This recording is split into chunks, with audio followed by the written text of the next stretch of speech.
Discover our collection of handcrafted candles. That's right, every product is thoughtfully created in small batches free from harmful toxins for mindful everyday indulgence. Our candles are hand-poured in coconut soy wax with natural wood wicks, offering a long-lasting burn and rich fragrances.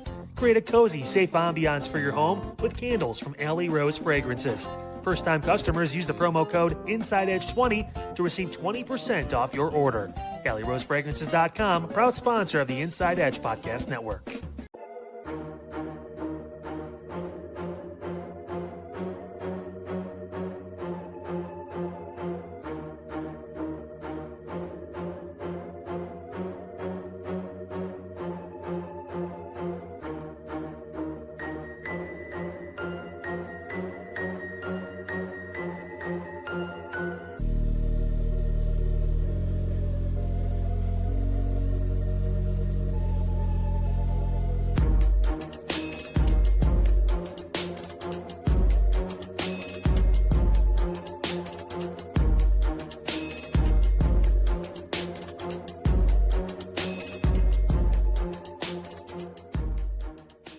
Fanatics isn't just our name, it's who we are. Loyal, passionate fans dedicated to our favorite teams and to the sports we love. That's why we're honored to be able to offer fans the world's largest collection of official sports apparel and sports jerseys from all the leagues, teams, and players you love.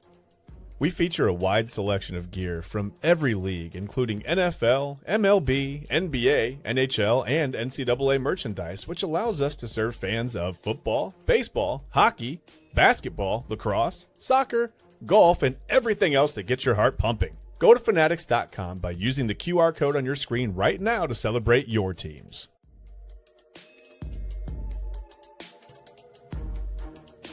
And welcome in, everybody, to another episode of Inside Edge Primetime here on the Inside Edge Network. Chad Bryan to my right, your right, everybody's right. I'm Eli Moon. We're back in the saddle, on the saddle, saddle adjacent here on your Tuesday edition of Inside Edge Primetime here on the Inside Edge Network. I'll do a little camera fix here, folks. You're going to be here right with me. Boom, there we are.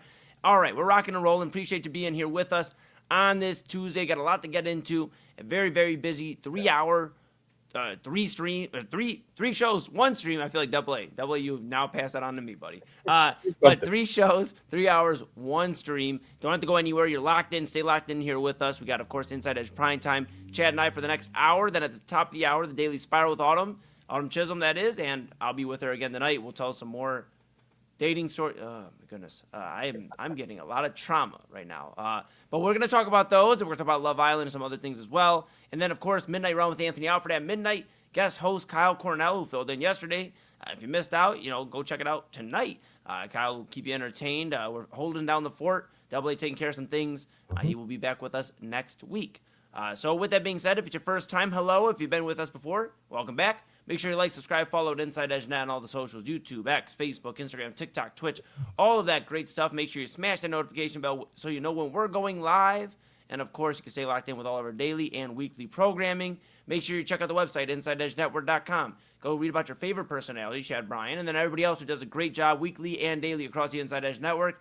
Go check out the partners page. We cannot do without them. Fanatics.com, AlleyRoseFragrances.com, W Energy, Monster Moments, SportsMemorabilia.com, and Omega Video Marketing. We appreciate all of them so much, and we appreciate you at home. So go to the merchandise store, grab a shirt, a hat, a mug, a t-shirt, a polo. Go grab a windbreaker, tuck it away for later on. Get ready. You see the polo on Chad B. He's looking great. You could be looking great just as well as Chad B.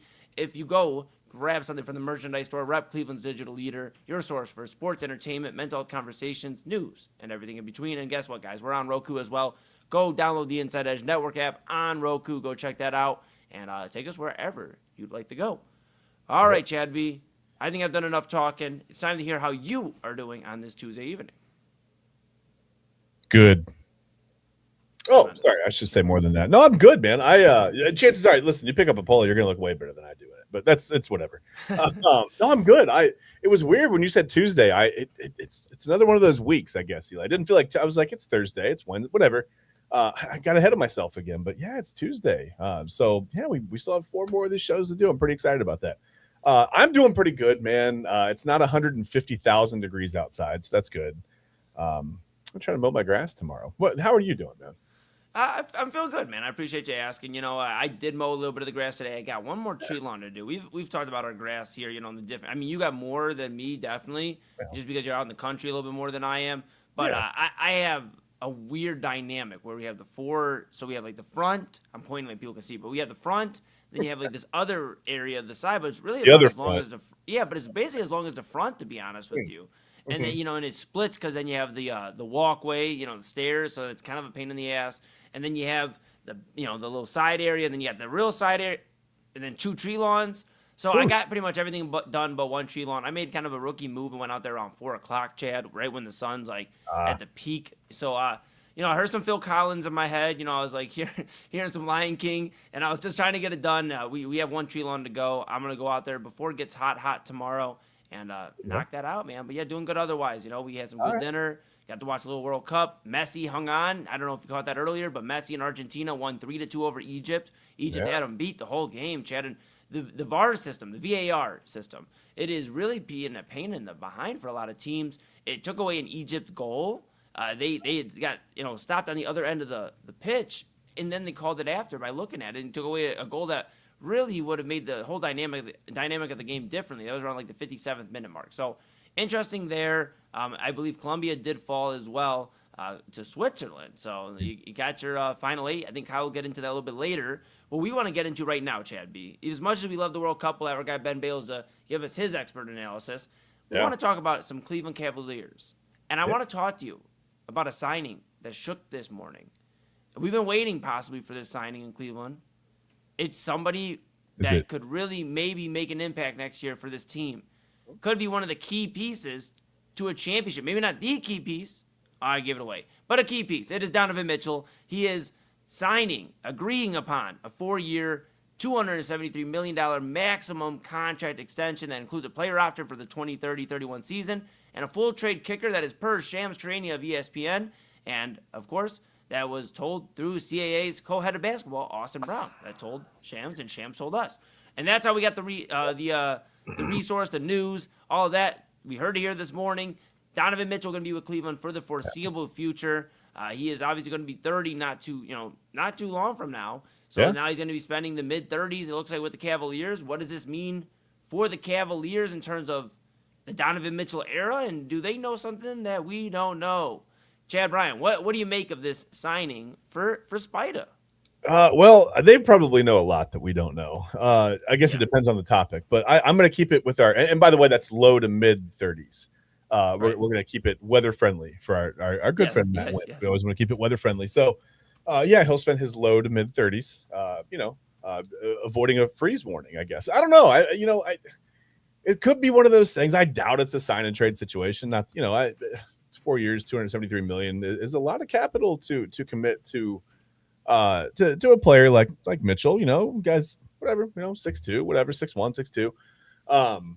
I always think about, those the NBA right now is like chock full of guys that are, 6'7" to 6'9", 6'10", whatever, and kind of pretty versatile really for their size. But I mean, I don't know, man. Mitchell's been a really, really good player, a great regular season player, an okay postseason guy, right? He was pretty good for the Cavs this past postseason. We think he was mostly healthy. May have been battling some lower body stuff. It seems like that, around April or May, he's always had a calf, a quad, something going on. So, but yeah, 4 years, $273 million. I again, so happy for the NBA and that TV deal. Man, guys are just making big money. But yeah, I mean, as far as them knowing something we don't, I mean, I don't know. Would Mitchell be more prone to want to stay here if LeBron came back? I mean, it's not going to be LeBron's team for 4 years, right? We're not going to see that happen. So I don't think it really would matter either way. I don't think them signing Donovan Mitchell really tips you off one way or the other, which way they're leaning on the LeBron situation or which way LeBron's leaning. I've heard now that suddenly, after it being down to 2 teams, it was the Warriors and the Cavs. Now it's 6 teams. So he narrowed it down from 2 to 6. I don't know how that works, but it's all a ploy. It's all a ploy. 2 to 6, and he's the 1. 2-1-6. Read between the lines, Chad. He's coming home. He's coming home. That's it. That's all. Listen, that actually sounds like a legit LeBron Easter egg to me. But I don't know. You commit this kind of money to your franchise players. I guess that makes it Donovan Mitchell's team, right, for the foreseeable. Again, for his low to mid 30s. Yeah, you wonder, right? We've been talking about the salary cap, and with James Harden going to take a team-friendly deal based off what LeBron James does. Now you see this deal for Donovan. That's quite a lot of money, and he's earned it. I know the last playoff run leaves a lot of bad taste in our mouth, and including us, Chad. I mean, we've had some choice words for Donovan. He's deserved those choice words in terms of kind of not being the team leader. Hopefully, with this contract, by the end of it, he's emerged as a team leader that is led us to, a few NBA Finals berths and all that, but he's going to need some help. So obviously the Cavaliers knew that, okay, if we lock in Donovan, that's going to ensure we have a little bit of a run. I know everybody's been speculating, and this is also speculating if LeBron comes here, but everybody's been speculating this is LeBron's final season. Who's to say it is? And I know that's more than likely it's going to be. I'm not saying it won't be. Who's to say it will be, though? What if LeBron comes here or wherever he goes, has some success, wins a championship, and feels good? Like, who's to say he doesn't play another year? The guy's always wanted to make some sort of history, and right now the way he's playing and playing into his early, low to mid 40s, he is doing unthinkable things there. So I know it probably will be his last season, but this speaks to me that the Cavs know what their plan is. We just don't know it yet, and I think that's what's driving us and the local and the national media crazy, and fans all around the world driving them nuts. But I think there's a little bit of things to pay attention to. One, I don't know for certain if James Harden is coming back here. I know it seems like that's the likelihood, but with this move and now him being able to take a team-friendly deal, how much money are you going to have if you do bring LeBron in? If you do look to make another addition, I know they've been linked to names like DeMar DeRozan, who just got released by the Kings the other day. They've been linked to Jonathan Kuminga, who the Hawks didn't pick up his option, so now he's an unrestricted free agent. So there's a lot of guys out there, but you're going to have to pay them. That's the thing. They aren't going to play for free. So I don't know what your plan is. How are you going to be able to bring in a Kuminga or DeRozan? I mean, DeRozan may take something on a cheaper deal, but I see where his market's still out there where you can make some money. So it just makes me think, like, what exactly is their plan? One thing's for certain, though. Take away the Harden stuff, the DeRozan stuff, the Kuminga stuff. They'll figure all that out. Whether how that lines up, we'll figure it out. And it may be somebody that we aren't expecting. I know I laid out the Jason Tatum, long shot, but it is out there, depending what they want to do with the rest of the team, the rest of the makeup. And then, of course, you have Anthony Davis. I know the Wizards have been iffy to want to trade him, but guess what? Sometimes if you just keep asking enough, sometimes the team will just end up doing it, realizing there's not a future with that player. So those are all in the wings, waiting in the wings, but it really comes down to one person, one guy, and it's LeBron James. I think this signing today ensures that the Cavaliers are getting LeBron James. Because I think they talked to Donovan Mitchell, once they got a look, because now this is the first day he was able to sign this contract, if I'm not mistaken. And he's in the position where he's probably talking to Dan Gilbert, talking to Kobe Altman, talking to these guys about, hey, what's the plan? Like, are we getting LeBron? And they're like, all right, dude, look, we know it seems a little rocky out there. He's already given us his commitment. We just need to ink you, and we got to go make a few of these moves he wants. And maybe as much as we're banging our heads, I've been trying to think about it today, Chad, as much as we're banging our heads against, the wall, the table, whatever you want to do, I mean, maybe, just maybe, LeBron's plan for the Cavaliers is still out there, and we're just not seeing it. I know that sounds crazy, because I feel crazy even saying that, because, if it's not Giannis, if it's not Jaylen Brown, if it's not going out and getting another big star, or maybe it is, what exactly is it? Is it bringing Draymond Green with them? He's a free agent. I know the Warriors are ensuring that he'll be back, but what if LeBron gets in his ear enough and brings him over to Cleveland, and then you have some flexibility in that front court to move off of Jared Allen, Evan Mobley, go get a star. There's a lot of things that Cavs can do, so I'm trying to be a little open-minded, but it all falls on if LeBron comes back here, and I think this signing today makes, in my opinion, if we're given a percentage, Chad, I would say 85% that LeBron comes back home. Okay, that's a passing grade. I as I look at the roster and look at the way the Cavs would be constructed, it's starting to feel like Jared Allen is going to be, and I'm very cautious to not make it sound like I'm saying Jared. By the way, I see a lot of comment sections. I'm like, you don't even know your own player. Jarrett Allen. I really over enunciate that.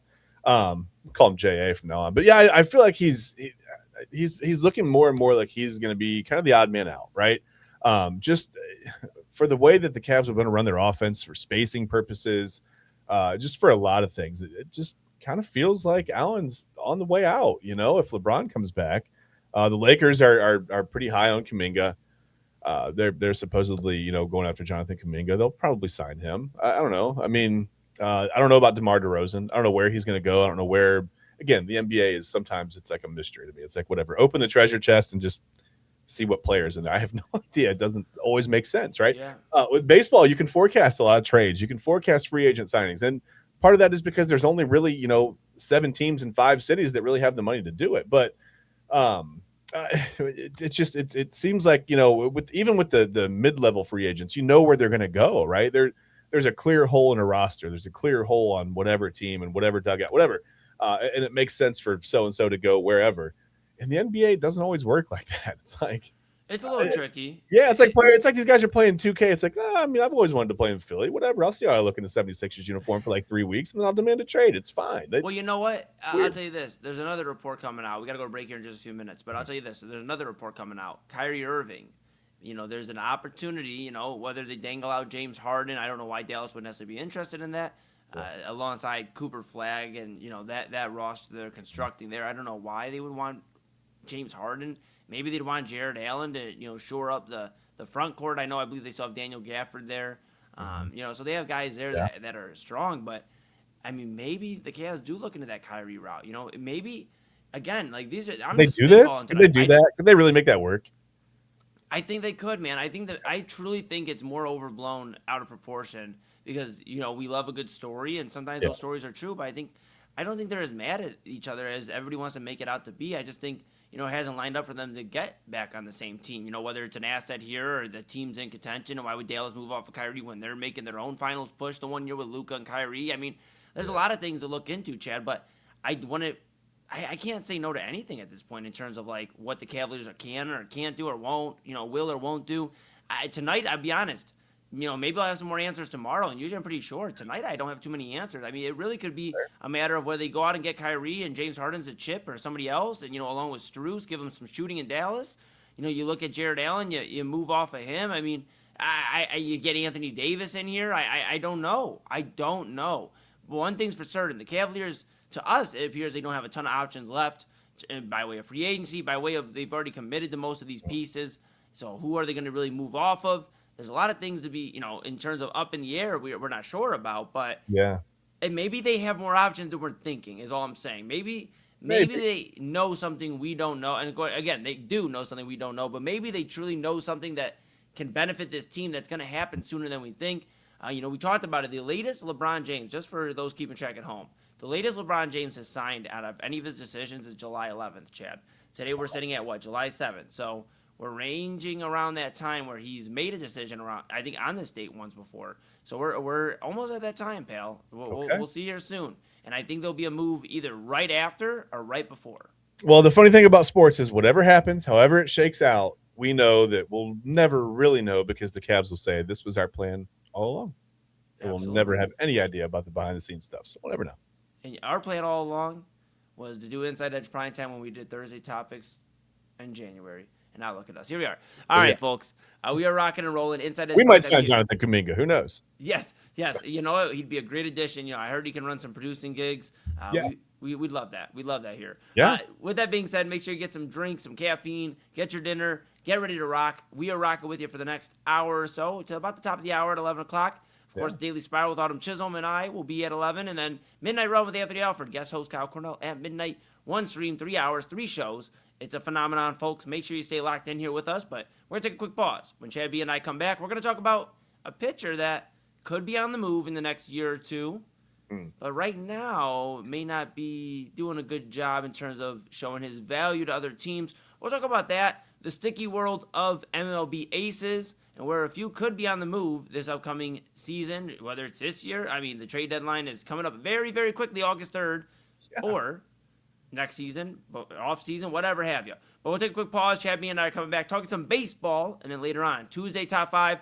I know one Autumn Chisholm will appreciate our list tonight. Hopefully you do too. I'll be back right after this. Key On Sports is the leader in Ohio high school athletic coverage in written, print, and video streaming. From the latest news and results and written content to the high school football game of the week every Friday, Key On Sports has you covered. The vision of 15-time published author Vince McKee has become the most trusted site in Ohio high school athletic news. From podcasts to player profiles, Key On Sports is your one stop for all of it. Visit them today at keyonsports.com or on YouTube at Key On Sports. Check out their socials on Twitter and Facebook as well. Clean energy, bold flavors, and no jitters. See why people won't shut up about Dubby.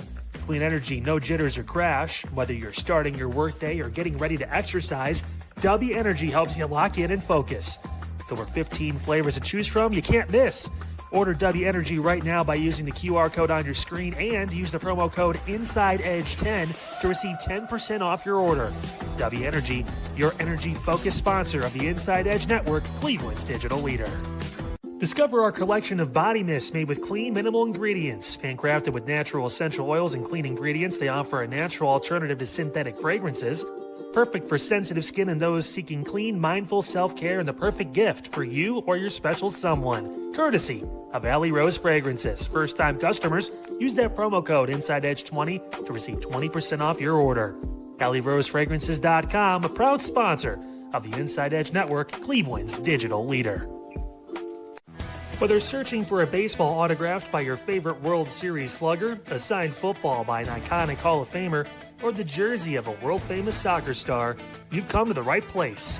Here at sportsmemorabilia.com, the web's leading source of authentic sports memorabilia, you'll find more than 500,000 authentic products from nearly every professional sports league, team, and players.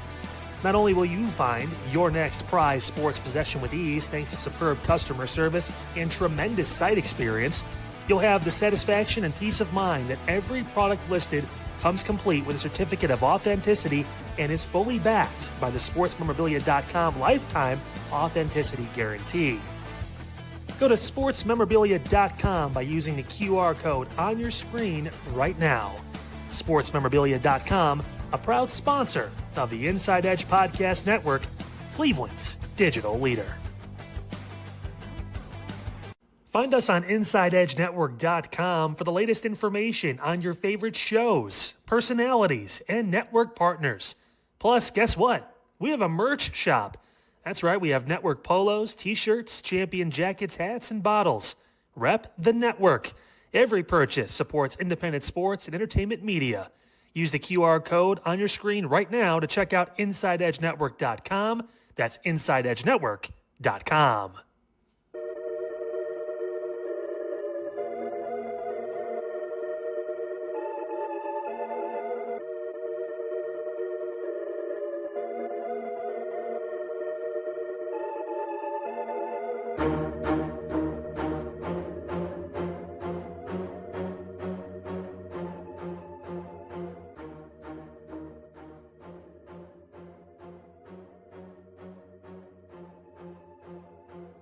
Welcome to the Inside Edge Network. This is Inside Edge Primetime with your hosts, Chad Bryan and the other guy. Okay, lady. Okay. All right. Welcome back, folks. Inside Edge Primetime here on the Inside Edge Network. I don't know who the other guy could be. What even was that? What even was that? I don't get me wrong. I like her style. I appreciate her. What even was that? You like her style, huh? I mean, what about her style did you like on that one? Well, I mean, I felt like she did a good job of accurately kind of, just portraying like the best part of the show. Really, she got everything in there. Inside Edge Network. Yeah, give it a spin again. Maybe people are just tuning in. Maybe they missed it. Give it a spin one more time. Chad Bryan. Well, I don't know. I can't do it. She's got to do it on her own. I didn't do that. Welcome to the Inside Edge Network. This is Inside Edge Primetime with your hosts, Chad Bryan and the other guy. Yeah, that's everything. I mean, that is how. First off, I wanted to be clear that yes, we got involved in the fun as well. Obviously, Kyle had some fun last night. With his production, Double A's had some fun. We had some fun as well. Chad sent this to me the other day. I told him I don't know if we'll ever run this, and I said, what? Maybe she changed her mind. Maybe she made a new intro. Maybe we'll give it a spin tonight, and then that happened. So, which is funny. Other guys usually would have been called on every double date I've been on. It's it's the cool dude and the other guy. So that's for the Daily Spiral. Save that. Yeah, we'll save that. But we know what we won't save is drawing your attention to like, subscribe, follow at Inside Edge Net on all the socials, YouTube, X, Facebook, Instagram, TikTok, and Twitch. If it's your first time, hello. If you've been here before, welcome back. We appreciate you so much. This is just another occurrence, a daily occurrence of craziness on the Inside Edge Prime Time here with Chad B and I. But make sure you like, subscribe, follow Inside Edge Net. Check out InsideEdgeNetwork.com. Go read about your favorite personalities like Chad and I and everybody who does a great job weekly and daily across the network. Go over to our partners page. Cannot do without them. Fanatics.com, AlleyRoseFragrances.com, Monster Moments, SportsMemorabilia.com, W Energy and Omega Video Marketing. We appreciate them so much and cannot do it again without them. Can do it without you at home. So go grab something nice from the merchandise store: a hat, a shirt, a mug, a windbreaker, a polo like Chad B. Rep Cleveland's digital leader, your source for sports, entertainment, mental health conversations, news, and everything in between. And you can check out Unfiltered. That's 5 to 6 p.m. But you can also check out Unfiltered and all your favorite shows at Inside Edge Network app on Roku. Take us wherever you want to go. All right, Chad B. Baseball's in full swing. It is middle July almost. After this week, it'll be basically middle of July. We have the All-Star break coming up this week, pal. I believe the 13th is the Home Run Derby. Yeah. And so what? That would be, if I'm not mistaken, that would be this. Is it this upcoming weekend then? Goodness, my gracious. All my days are blended together. Yes, that would be next Monday. So next Monday. So Home Run Derby's coming up. All that great stuff. And we've been talking about pitchers here on Primetime. We talked about Tariq Skubal. At one point, could he be a Guardian? Could we make the move? I mean, we had hopes for a moment. He's probably going to end up in another big city. And then the other guy we've been kind of discussing from time to time is, of course, a Pirate. I'll hand it off to you in a moment. But he's somebody who could end up in a big city. But right now, not really helping his case, whether it's his current team, who the Pirates were catching a little bit of steam, not so much anymore, and maybe not a future there. But what's going on with Mr. Paul Skeens, Chad Ryan? Yeah, thanks, other guy. Listen, here's the thing with Paul Skeens. There's a lot of go ahead. Nice. Maybe I misspoke. Maybe I missed something there. So there's a lot of concern about Paul Skeens. It's not just I don't know if you remember back that we talked about the opening day start against the Mets. He didn't make it out of the first inning, right? Whatever, it's opening day. You're not going to get. Maybe he's just a little amped up or whatever, right? Yeah. But there is some significant data over his last 15 or so starts that show a trend that's not so promising. And I'll just actually I'll pull it up here. It's his average four-seam fastball velocity. And you can see there he is in 2024, his rookie season. He's up around 99.5 at the beginning of the season. It kind of goes down to about 98.5, all the way down to 98.5. Really just embarrassing there. Yeah. Embarrassing velocity there. But no. In 2025, you see it's trending downward, and there's a couple little peaks and valleys, sure. But look in 2026, as he gets to his 70th and beyond start of his career, he's down below 97 miles per hour now, average velocity on the four-seam fastball. And you go, okay, well, no big deal, right? Well, it is a big deal. He hasn't hit triple digits once this season, Eli. He lived there in 2024 and 2025, hit triple digits a ton. And so, it's just, this is why teams like the Guardians and the Braves, just to use two examples that are near and dear to both me and the other guy. Sorry, Eli. It's my new favorite thing. Hey, you know what? I think it's better than Snake Boy. I think we'll take it. To be fair, yeah, probably a little better than Snake Boy, but we'll get to that another day. I should have put that in there.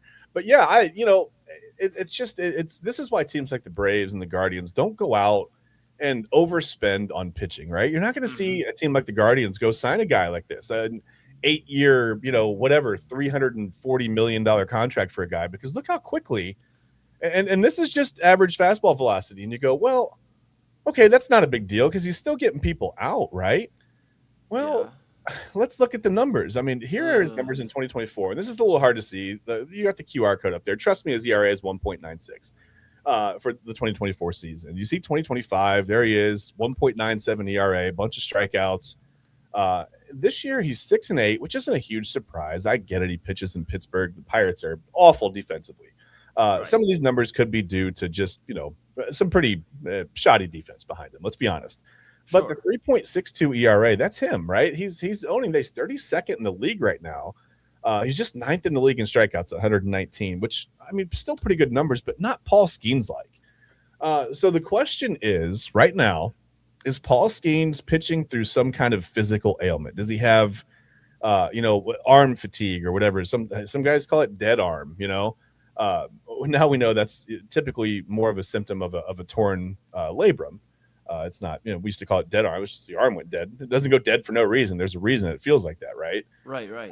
Or is he, and this is typical of pitchers, I'm not, ruling out the possibility that he's just trying to learn to pitch. And he's said as much, learn to pitch with a little bit less velocity, because what's the point of having the velo, right?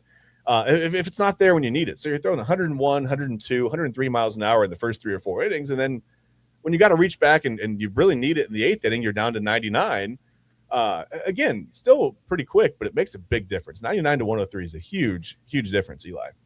Yeah. I mean, and I guess like that's what I'm left here wondering is he hasn't had any significant injuries in his MLB career. Like he hasn't had any season-ending injuries. Yeah, no. He hasn't missed like any time on the IL. If you pull it up, I'm looking at multiple sources. This is just Fox Sports right here. You go to pull up injuries and he doesn't have any, right? So I mean, you wonder if, to your point, he's pitching with physical ailment. What's exactly going on? Because sure, you can say the wear and tear, but you've seen guys that have pitched and not suffered many injuries throughout their career. Clayton Kershaw comes to mind, where he's been very durable for most of his career, and he didn't have a slump like this, especially early on. And it is fearsome. I know you have I know some more information on this, but it's like a little fearsome because like him and Skubal, Skeens and Skubal are the two that are being discussed on going and getting big market money.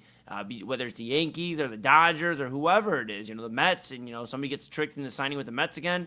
I mean, there's just an opportunity for these guys to make some big money. Skubal already faced the elbow injury. I know he's back and pitching well again, but now you have that on your resume, or at least your injury history. And now Skeens, it's like, sure, you don't have the injury, but the record isn't pretty. The ERA is certainly not pretty. Sure, you're striking out a lot of guys, but it's just not good, Chad. And the Pirates, and I'll hand it back to you in a second, it's just the other thing is the Pirates aren't bad per se. I know they're bad defensively. They're 47 and 45, though. It's like they've had O'Neal Cruz on the IL. Connor Griffin just went the IL today. They have multiple guys on that offense that aren't playing right now. In fact, that they're still 2 games above 500 in somewhat of a hunt in their current division in the Central. They're only, they're 11 games back. They're only 5.5 back of second place in the Chicago Cubs. So that's just, it's crazy to think that he's actually one of their weak links of this team right now. Yeah, I mean, he pitched well against the Braves tonight. The Pirates beat the Braves 12-4, by the way, tonight. But, I mean, he pitched pretty well against the Braves. Only struck out 4 in 6 innings. But I think the biggest concern is he's not getting past 6 innings, Eli. That's the biggest thing right now with him. His last truly dominant start, as I'm looking back, it would have been back on May 12th. Against the Rockies. They won 3-1. And I'm trying to find the box score here on the fly, but I thought I had that up. But he threw about 8 innings, gave up a couple of hits, struck out 10, and at that point lowered his ERA to 1.98. But the concern has been, obviously over the last, a couple of months, but over his last 5 starts, Eli, the ERA is up near 6. It's about 5.63, not including tonight's game.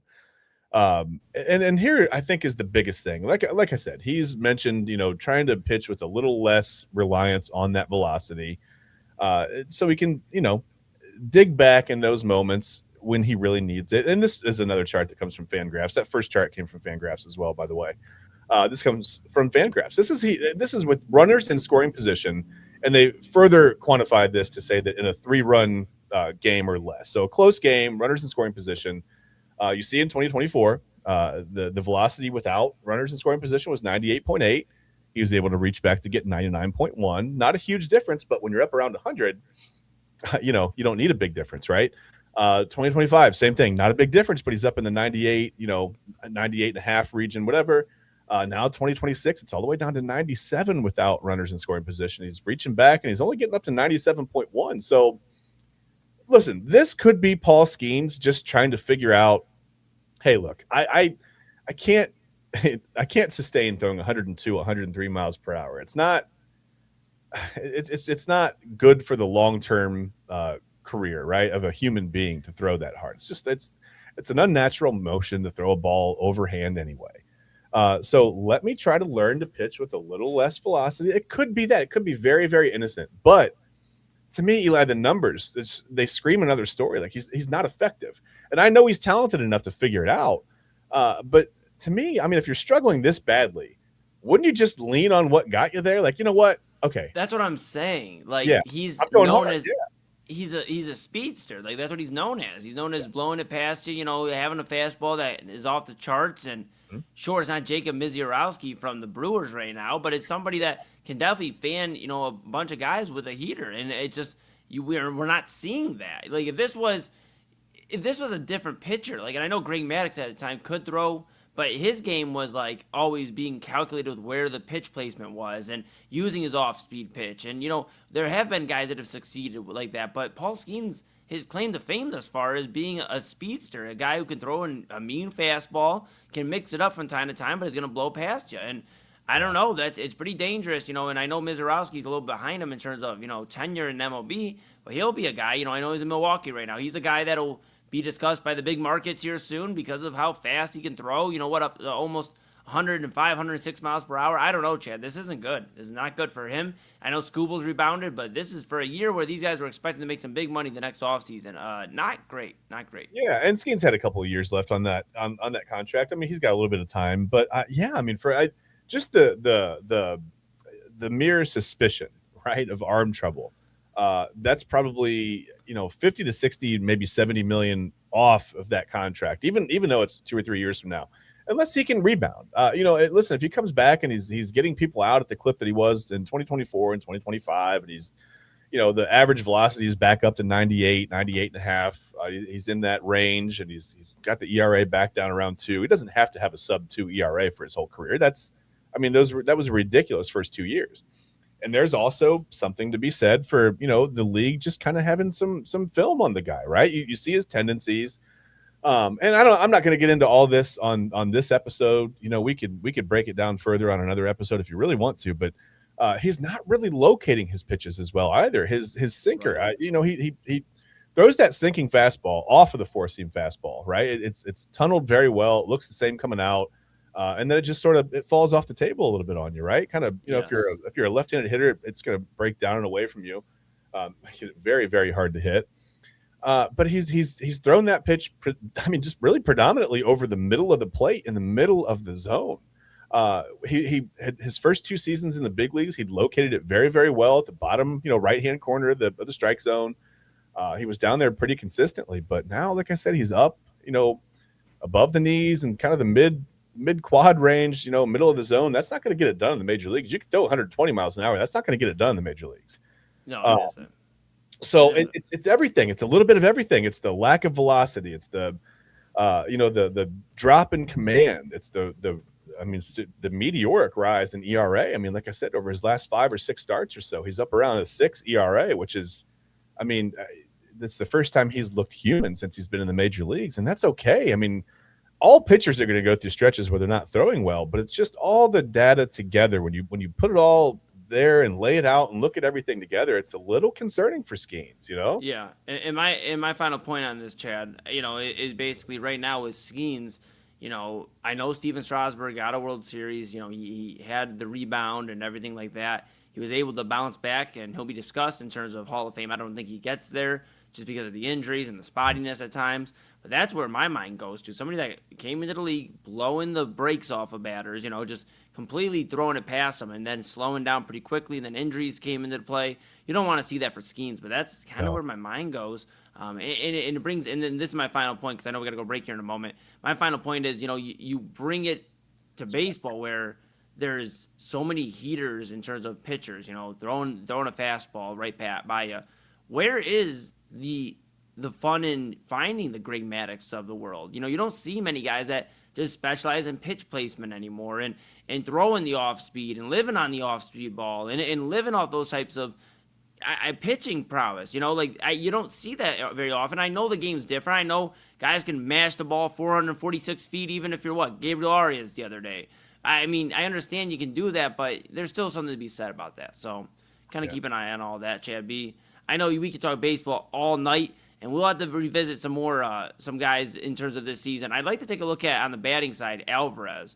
He's had a very interesting year and surprising compared to other years. So maybe we'll do that tomorrow. Take a look at a guy that is doing well, even though he's a Astro, and we don't like those guys. But it's all right. We'll take a look at that maybe tomorrow.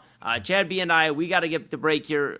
But yes, keep an eye on Paul Skeens. Chad did some excellent breakdown there. Hope you enjoyed it. And he has a little bit of experience, obviously, with pitching. So I definitely listen to Chad B when it comes to that. There's something to keep an eye on with Paul Skeens. We'll keep an eye on them. And you know what also helps, Chad? If the Pirates get into the playoffs, we'll at least get a little bit more of a history on how he performs in big games. So yeah, keep an eye on all that as well. We're going to take a quick pause for the cause. When we come back, it is time here on Inside Edge Primetime for our Tuesday Top 5, a very fun one. We are excited to deliver it to you. And, of course, at the top of the hour, the Daily Spiral with Autumn Chisholm. I'll be with her. But we'll be right back here on Inside Edge Primetime. That's Chad B. To my right, your right, everybody's right. I'm Eli Moon. Sometimes they call me the other guy. Sometimes they call me Snake Boy. Just don't call me late for dinner. But we're back on the Inside Edge Network right after this. Fanatics isn't just our name, it's who we are. Loyal, passionate fans dedicated to our favorite teams and to the sports we love. That's why we're honored to be able to offer fans the world's largest collection of official sports apparel and sports jerseys from all leagues, teams, and players you love.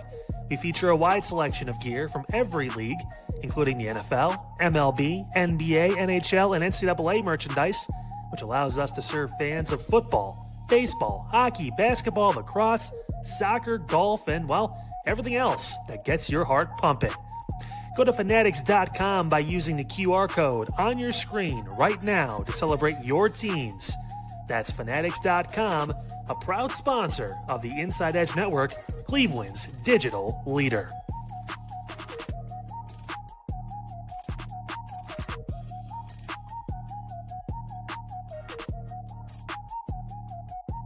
Small business owners are superheroes, but nowadays running your business means doing so inside your shop and on social media. That's why you should make Omega Video Marketing your sidekick. With a decade of content creation experience, I create dynamic, informative, and fun videos for your specific social needs that will increase brand awareness, get you more followers, and keep your social pages and websites current and fresh. I offer flexible pricing and turn times and will work with you to understand your brand and your story. All of that comes from the heart. My award-winning expertise is just the cherry on top. So let's get connected. After all, your brand is the alpha and my expertise is the omega. Discover our collection of handcrafted candles. That's right, every product is thoughtfully created in small batches free from harmful toxins for mindful everyday indulgence. Our candles are hand-poured in coconut soy wax with natural wood wicks, offering a long-lasting burn and rich fragrances. Create a cozy, safe ambiance for your home with candles from Alley Rose Fragrances. First-time customers use the promo code InsideEdge20 to receive 20% off your order. AlleyRoseFragrances.com, proud sponsor of the Inside Edge Podcast Network. Mosser Moments Photography is a husband and wife wedding photography team based in Cleveland, owned and operated by Inside Edge Network's very own Ryan Mosser and his wife Hallie. For the past 10 years, they've captured more than 100 weddings across Northeast Ohio and beyond, always working together as a true two-person team. Their style centers on authentic, emotional storytelling, documenting the real moments between two people in love and creating images that feel natural, comfortable, and true to the couple. Rooted in Northern Ohio but inspired by their travels, Ryan and Hallie bring a warm, personal approach to every wedding day. Their work blends experience, consistency, and a genuine passion for helping couples relive their best day through timeless photography. Learn more at MosserMomentsPhotography.com by using the QR code on your screen right now. MosserMomentsPhotography.com, a proud sponsor of the Inside Edge Network, Cleveland's digital leader.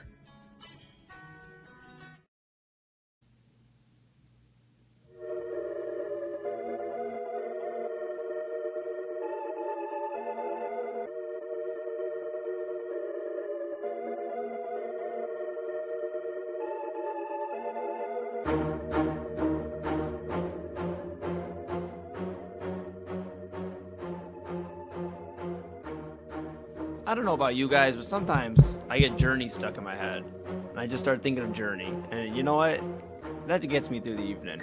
Welcome back to Inside Edge Primetime here on the Inside Edge Network. Chad Bryan to my right, you're right, everybody's right. I'm Eli Moon. We're back in the saddle, on the saddle, saddle adjacent. Chad, Journey has some great bangers, bro.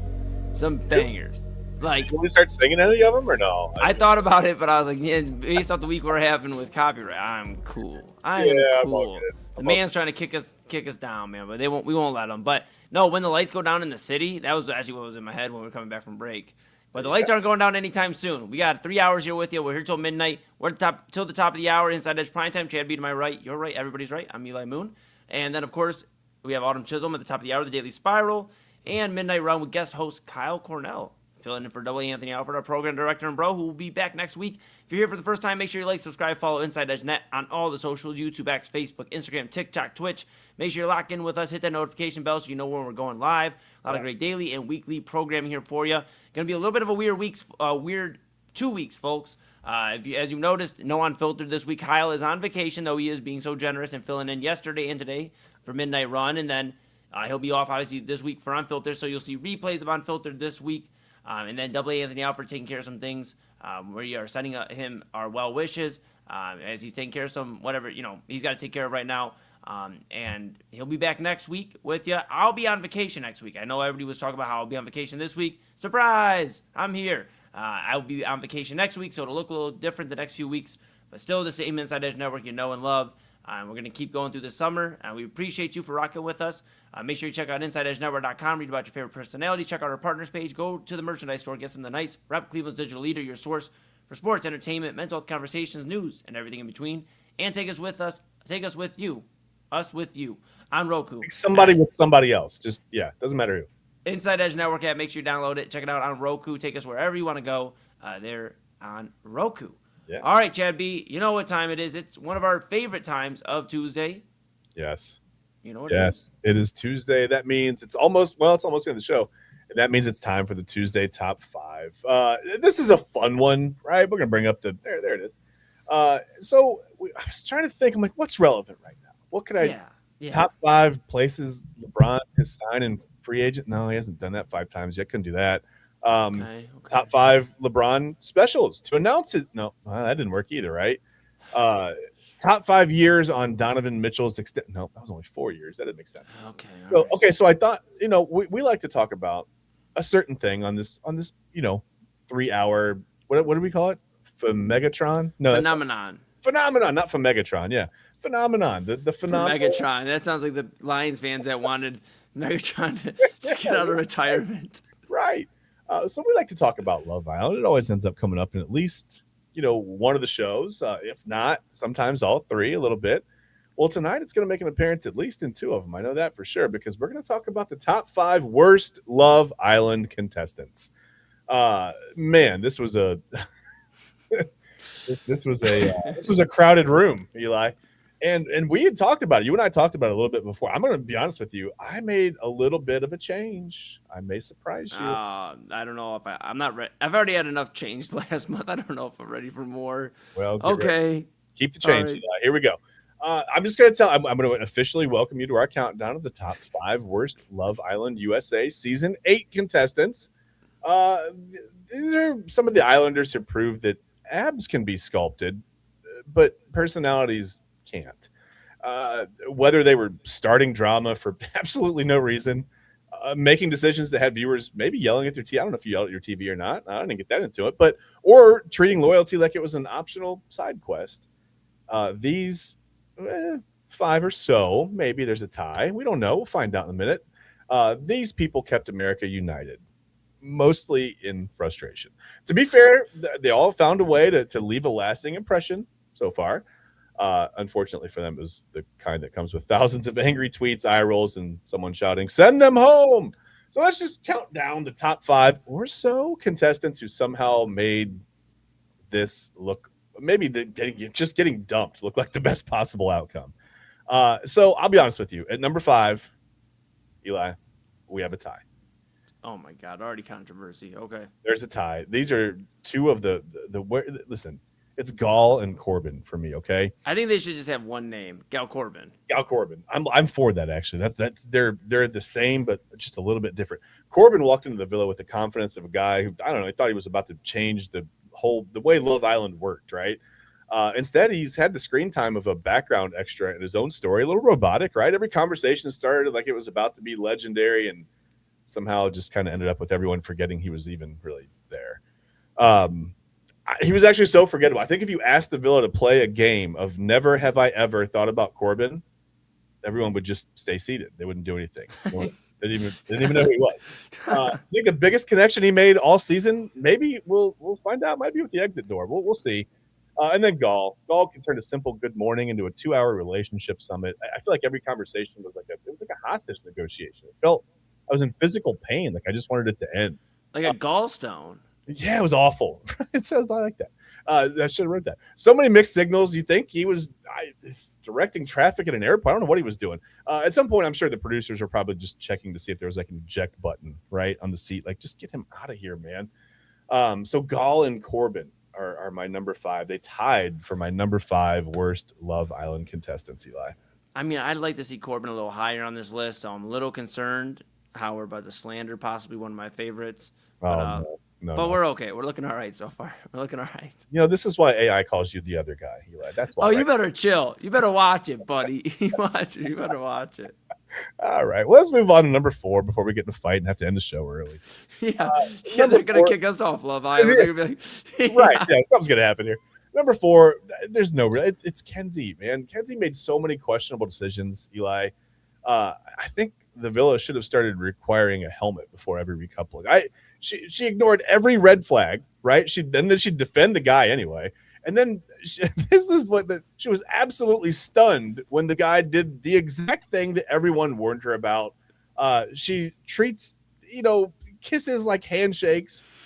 She's shocked when there's consequences to that.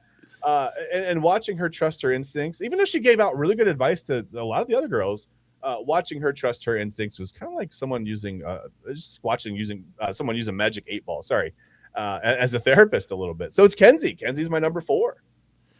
Yeah, she's got some problems. She like you said gives really good advice. She just doesn't take her own. I know of people like that, in my life that have given out some of this most strong advice, and you're like, wow, but why don't you ever listen to your own? And that's Kenzie. I mean, she's kind of just. I don't know how to explain this other than like bird. She's got kind of bird brain. Like she doesn't. She's got everything you would expect in terms of a Love Island contestant, but she just gets in her own way, and her choices of couples, for her is really bad.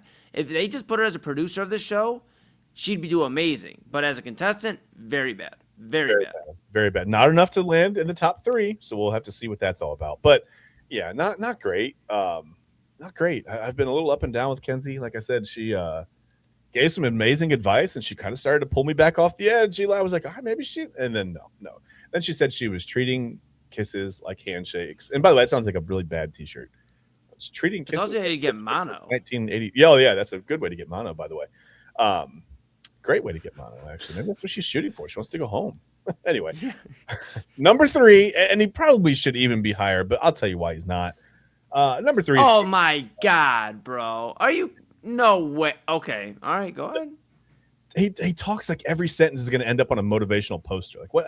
Drives me crazy. Anyway, he spent 10 minutes explaining how honest he was, while really kind of. I mean, I got to give him this: expertly avoiding the actual question. If dodging accountability burned calories, Eli, he'd probably leave the Villa looking like a Marvel superhero, right? Just like speaking of sculpted abs. Number 3 is KC. This guy's the worst, man. I disagree so much with you on this. He is not the worst. He has been open and honest for the most part. Not entirely, but he stood on business, Chad, a majority of the show. Okay. I mean, yes, I get the Villa stuff. I get it. Okay, he went to Casa Amor. He fell in love with TT. Comes back. TT's got him in a diaper because now, he's her baby. I mean, I get it. There's some things there, but man, dude, he's trying his best, and he stood on business majority of the show. He's known how to stay out of the spotlight when it gets too hot. I think he's going to the finale, man. I think KC, get used to KC. He's probably going to win this show. I mean, there's a real strong possibility. Chad, I haven't disagreed with you on a list in a long time. I think I would put Gale and Corbin, that combo, above KC. I really would. I'd swap them 3 and 5 right here. I actually am open to that. That's not bad, really. I mean, to be honest with you, and I'll give you where he's open and honest about his treachery. Yeah, I mean, I'll give you that. But the point is, he's treacherous, right? Like that's the thing. That's fair. And maybe that's why he's not number 2 or number 1. Maybe number 2 and number 1. Maybe it was more about the main course of treachery with a huge side dish, a double order of dishonesty. We'll have to see. Because number 2 for me. Man, was Zach, right? Yeah. I mean, you go the accent out there, and he's always seems so innocent. Oh, I love the accent, but he's lying with again, and he's not even openly lying. That's the biggest thing. Like you said, Casey was open and honest, but Zach fell in love, honestly. And okay, to get back to Casey for 1 minute, for me, it was the Casa Amor episode where he treated it like he was an amateur proctologist. Anyway, let's move on. Zach fell in love so often, he probably should have been paying property taxes on the villa, right? Every new bombshell, he would act like he just discovered his soulmate and then change his mind before the next commercial break. Even GPS was like, recalculating. You know what I mean with that accent? So it's Zach. Number 2 is Zach for me. Again, it's terrible. It's the treachery with the double order on the side of dishonesty for me with Zach.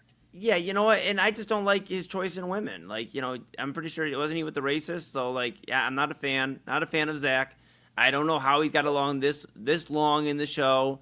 I mean, that should have alerted America enough, but that just kind of tells you where we're at as a country, that somehow a guy that was talking to the racist and now can talk to somebody else is still on the show.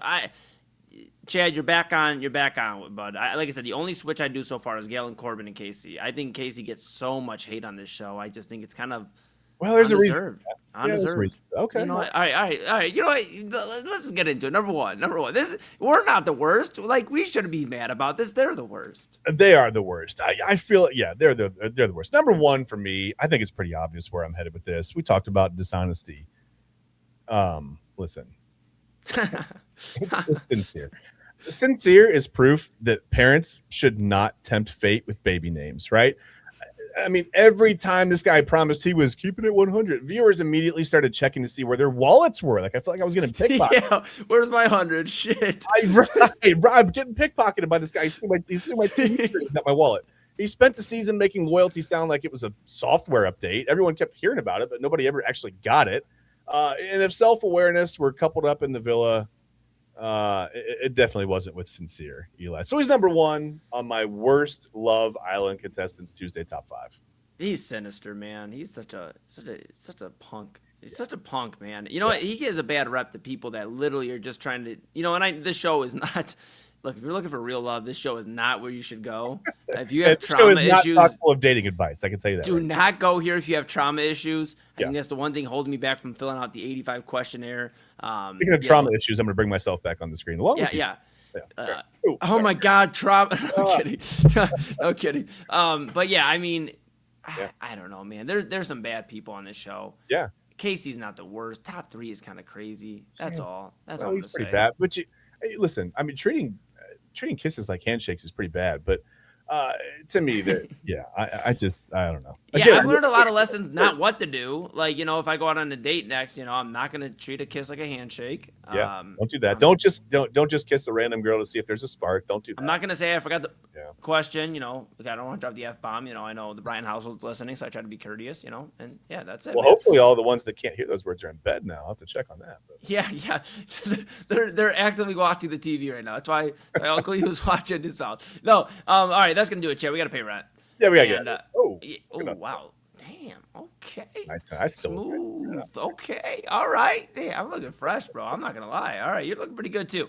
The red really helps the black. Your entire outfit. Yeah. Right. I feel like I'm like Texas Tech, circa like 1990s or something. Yes. Well, that's gonna do it for Inside Edge Primetime here on the Inside Edge Network. Hope you enjoyed our Tuesday edition. We're back with you tomorrow, 10 p.m. Another very busy day. We'll keep an eye if LeBron signs somewhere within the next few days. Maybe tomorrow, maybe Thursday. But we're gonna look to see if we're getting our guy Ben Bales back on to talk about the end of Team USA and the World Cup and what to look out for moving forward. And so much more. But we appreciate you so much. Yes. That's going to do it for us. At the top of the hour, it's time for the Daily Spiral with your favorite, Autumn Chisholm. And I'll be with her, and we will talk about traumatic dating stories, Love Island, a whole lot more. But thank you guys so much for tuning in. Don't go anywhere. Autumn Chisholm, back right after the break. Key On Sports is the leader in Ohio high school athletic coverage in written, print, and video streaming. From the latest news and results and written content to the high school football game of the week every Friday, Key On Sports has you covered. The vision of 15-time published author Vince McKee has become the most trusted site in Ohio high school athletic news. From podcasts to player profiles, Key On Sports is your one-stop for all of it. Visit them today at keyonsports.com or on YouTube at Key On Sports. Check out their socials on Twitter and Facebook as well. Clean energy, bold flavors, and no jitters. See why people won't shut up about Dubby. Clean energy, no jitters or crash. Whether you're starting your workday or getting ready to exercise, Dubby Energy helps you lock in and focus. With over 15 flavors to choose from, you can't miss. Order Dubby Energy right now by using the QR code on your screen and use the promo code InsideEdge10 to receive 10% off your order. Dubby Energy, your energy-focused sponsor of the Inside Edge Network, Cleveland's digital leader. Discover our collection of body mists made with clean, minimal ingredients. Handcrafted with natural essential oils and clean ingredients, they offer a natural alternative to synthetic fragrances.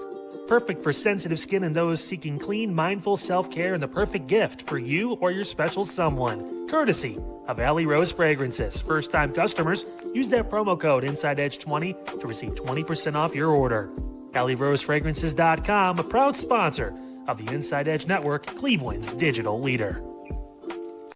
Whether searching for a baseball autographed by your favorite World Series slugger, a signed football by an iconic Hall of Famer, or the jersey of a world-famous soccer star, you've come to the right place.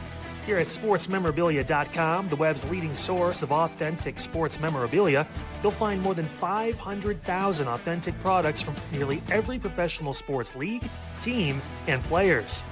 Not only will you find your next prized sports possession with ease thanks to superb customer service and tremendous site experience, you'll have the satisfaction and peace of mind that every product listed comes complete with a certificate of authenticity and is fully backed by the SportsMemorabilia.com lifetime authenticity guarantee. Go to SportsMemorabilia.com by using the QR code on your screen right now. SportsMemorabilia.com, a proud sponsor of the Inside Edge Podcast Network, Cleveland's digital leader.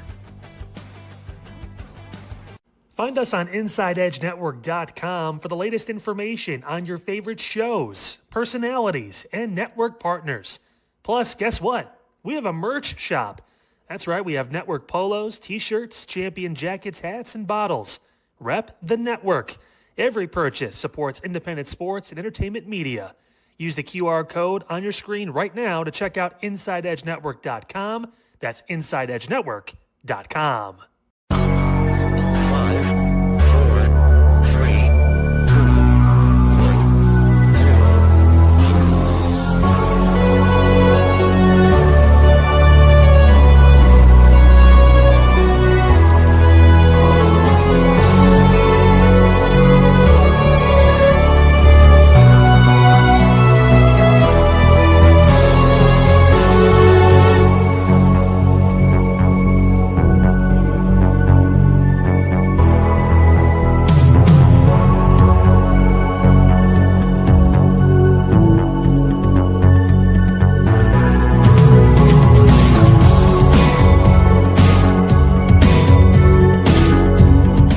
I was gonna say something really nice. That was quick. I was gonna say something so nice. I was gonna be so nice.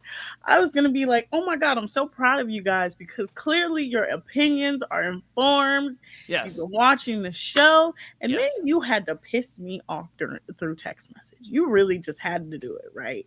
Had to do it. I did. Hold on. Double A. Who again? Double A is he's already started. I already know what he was gonna say, but you didn't have to co-sign him. I'm just a fan of TT. I like. Don't TT. be a fan of hers.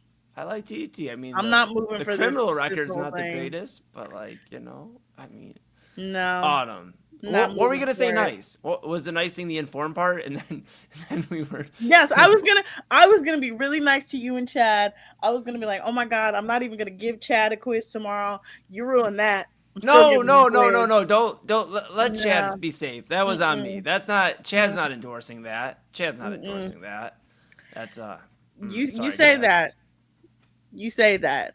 Welcome to the Daily Spiral, everyone. I feel like I'm in trouble every time I sit on this show. I feel like I'm in the principal's office. You're like, all right, tell me why Casey's a good guy. Well, he gets good grades in chemistry. He's a stand-up community leader. Sure, he has moments where he's a hothead, but don't we all?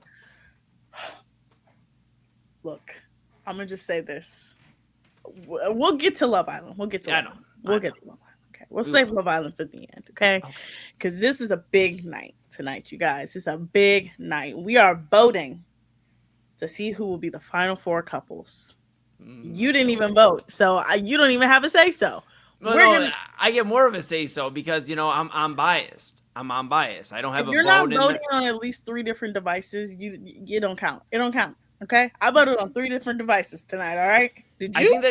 I just think that speaks to your hate of KC. And absolutely, I think that's what that speaks. I don't know if that's the love of the game. He's an incel. I think you're too mean to the guys sometimes. Some of them are misunderstood. Not sincere. Not Zach. Not Gail. Not Court. KC, though. KC is misunderstood. That's all I'm going to say. We'll get to them at the end of the show. We'll get to it at the end of the show. That's fine. Let's start the show off, though, with everybody's favorite subject. My terrible dating life. We need an open for this eventually. We need like a little like da-da-da-da-da. We really do. I previewed yesterday 2 more stories that are absolutely insane. Yeah. One was a married pastor. The other Come on, you didn't say pastor yesterday.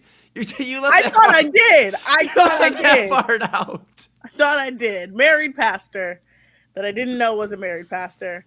Okay. The other one invited me to his job and gave me a physical exam. I'm not even joking. Was he a doc? I mean, they had to be a doctor, right? No. Come on. No. Oh my god. No. Well, it's gonna be which one you want to hear first? Which one? Usually I have my coin around and I would flip the coin. We don't have a coin tonight.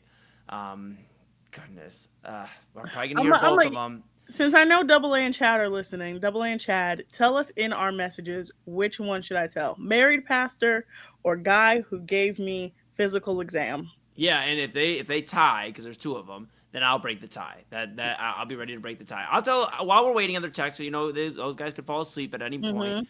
I'll tell a fun one that's not nearly as traumatic as yours. Goodness gracious. So I was on. So I talked about how I was a late bloomer. This is the only show where I get like, let's get personal with Eli Moon. But I was a late bloomer. So I started talking to this chick on Tinder. She went to Ohio State. I'm 21, whatever. She's 21, she's in school. I went to the Ohio Media School, so I was already out of school and in the career. But, we're like, linking up, and just talking, whatever, through Tinder. We link up. We go to my house. Oh, we got Double A's answer. We go to my house. We chilled. We're chilling over the summer. And we're very aware, Autumn, this is going to be a fling. Okay, like, nobody is going to catch feelings. We're in it just to be where we're at, She leaves for Ohio State, and she leaves in my book bag a little plush lion with an Ohio State sweater on. The last day she was leaving. Now, of course, I'm an empath at heart, so I see this lion in my bag, and I was like, what the? She's like, just something to remember me by. But here's the thing. I didn't want to remember her. I did not want to. I know that sounds heartless, but you're about to find out why I was right. I did not want to remember her because she already kind of gave me the vibe where it was just like summer girl on a party, fling, whatever, and that's that. And then she did that. So we start talking. She's back at school. I go out there to Ohio State. And mind you, my brother goes to Ohio State right now. I still haven't seen the campus since. I went out to Ohio State and seen it. He's got another year. We'll get there. But she was out there at Ohio State. I caught a ride. Now, this is where it gets crazy. I obviously don't drive, so I caught a ride, and an Uber would have been like over $100 to go out there. So I called somebody who was like, yeah, I'll come grab you. He lived, mind you, 40 minutes away from me, 40 to an hour away from me, came and grabbed me, ran me to Columbus for $20. Don't know how I got that deal, but I'm grateful for it every day.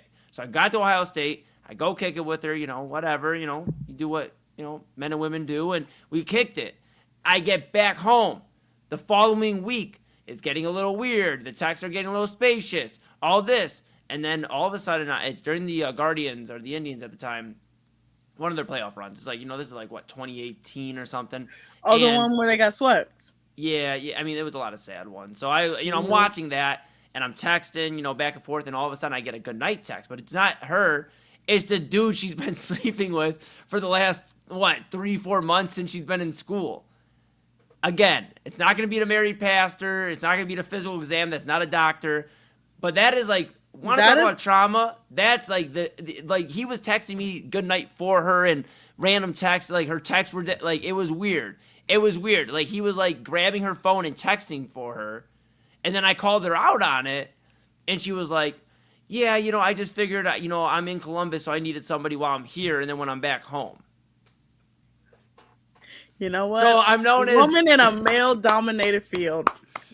So I'm either known as, to Chad, the Brian household, I'm known as Snake Boy. That's been the new thing. Or other guy, if you ask the AI voice. I've been known as other names, and apparently to that girl, I was known as Cleveland Guy. Because that's all so that's my sweet and innocent story. The votes are in, I believe. Oh, Eli. It's tied. Oh, no.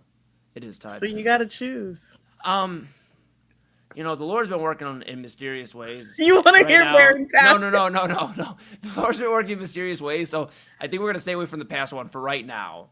I'm confused how somebody asked you for a physical exam, and they're not a doctor, a nurse, a phlebotomist, they're not in the medical field. Is that? Yes, in the medical field, an EMT. Okay, so that's okay, so I have to explain this. Okay, so I met this man on Hinge. By the way, every man that I met on Hinge, insane, fully crazy. That's what I stay. Look. None of them are normal. Fully crazy. Yeah. I do Tinder. I don't do them right now because love's crazy. But I do Tinder and I do Bumble. Those are like the only two I do. Everybody's like, try this one, try that one. No. Look, I've been on all of them. Okay, I've been on the League. I applied for Raya. Raya. Yeah, Raya is the one where you got to get a recommendation and you have to have a certain amount of followers. Like it's the celebrity dating app. Like, yeah. Are you a celebrity? No, not even close. But I did have a friend who got in, and she's not a celebrity, and she ended up having a boyfriend. And her boyfriend was like, "You should still do it to see who's actually on there." But okay, so I met this man on Hinge, right? Okay. We're talking, and he seems normal. He was the most normal person I had met on that app ever. Still, to this day, one of the most normal. Okay. And he was just like, it was just weird. It was weird. He would just, it was weird. But this day, he kept being like, you should come see me at work. I'm like, huh? Like, you should come visit me at work. I'm like, what do you do for work? He's like, I work as like a health tech in a factory. I'm like, huh? Okay. I should come see you for work. I'm like, what is going on? So my dumb self goes to his job. Oh, no. Because he kept begging me. And I was like, you know what? I'm going to go see what this is about. Oh, no. Okay. This is prefrontal lobe forming, right? Never met this man. I pull up. I'm not dressed looking like I'm in a factory. I have to sign in, give my ID, get my photo taken, like a whole thing. He has to come get me. He comes get me. And like he's showing me around his office. And I'm like, this is so weird. I'm like, this is the weirdest thing I've ever done. This is your first time meeting him? It's the first time meeting him. Right? Okay. So we're walking around. He shows me his office. He literally gives me a physical exam. Stop. But why? I mean, because he worked in the medical part. So yeah, but that's not why he gave the fit. Come on. He took my blood pressure. Mm-hmm. He gave me an eye exam. Yeah. He monitored my heart. Yeah. It was, and I'm just sitting here in this man's office being like, this is so weird. We didn't kiss, nothing. Literally, I have not seen this man till this day. So you just let him do a physical exam on you, left, and that was it? And that was it. And then everything came out. Everything was cool though, right? No. This story does not end like that. Of course, it can't. It's my life. No.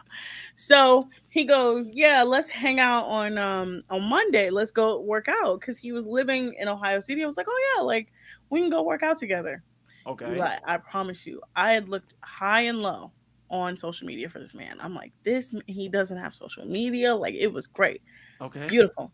I found his Instagram. I was like, oh my God. Okay. Oh no.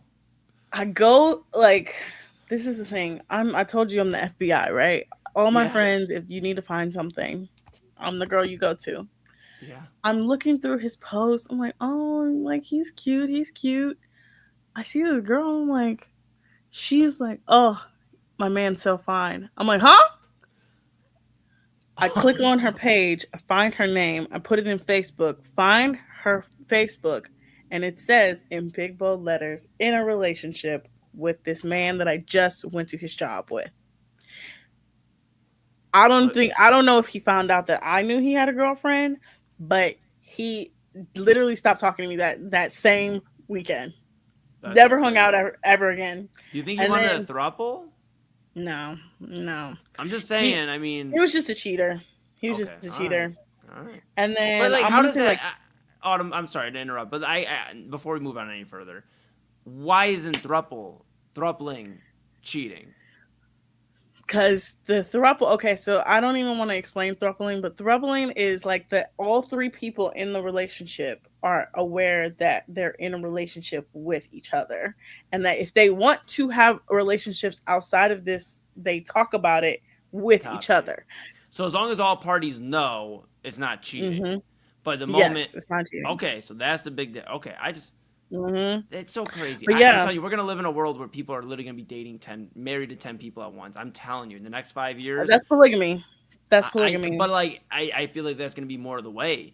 Like we see so many people. I disagree. We have seen so much more of it in the last 5 years because people are hoes.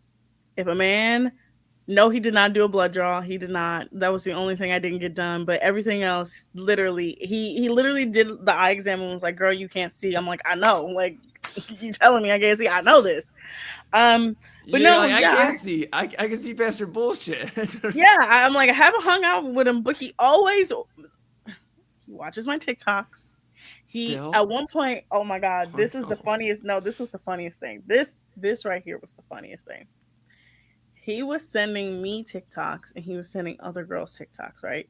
Yeah. One day, he sent a bunch of girls TikToks and put us all in a group chat. Stop. Come on. That's sincere behavior. I was like, what is going on? And I'm looking at these girls and the girls, we all are like, so he just put us in a group chat because he sent us all the same TikTok, right? He didn't know to do it separately? No, you're supposed to do it. Yes, you're supposed to hit send separately. He put us all in a group chat together. We're all like, we all leave the group chat. I confront him. I'm like, why would you send it? He was like, 2 of those girls are from my job. I'm like, bro, I'm not stupid. Yeah. He's also at this point 36 now. He's 36. I had an older man phase, guys. Just know that. I had at a phase where I did a lot of older I'm not gonna lie, my last few that I've talked to have been on the older side. Not older, but like mid 30s, things like that. But my problem, Autumn, is like, a lot of times, we're getting older. So a lot of the women I talk to, if they're around 35 or whatever, have kids.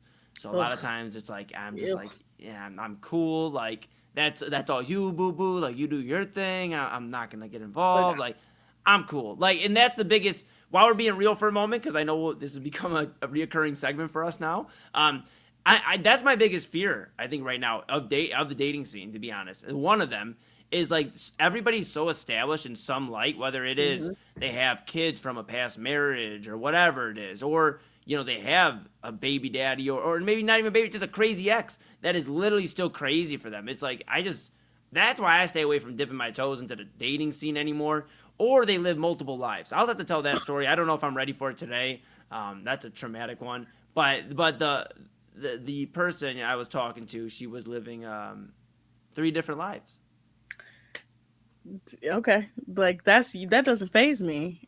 Eli. No, see it doesn't faze you because you literally told me stories that should end up on First 48. Like without the first 48 portion. It's like if you kept going down the line with some of these guys, like the guy asked you for gas money, I don't know if we'd be having the daily spiral here today because some of these stories, Autumn, aren't I just want you to know they are not normal dating stories.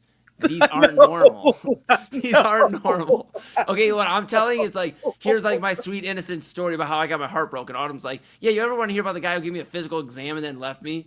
Or whatever. Like, I mean, come on. No, he still literally till this day, Eli, he still watches my Snapchat story. I literally posted one yesterday. He watches the Snapchat story. He doesn't have a girlfriend. His girlfriend at the time broke up with him because I'm guessing she probably found out he was a cheater.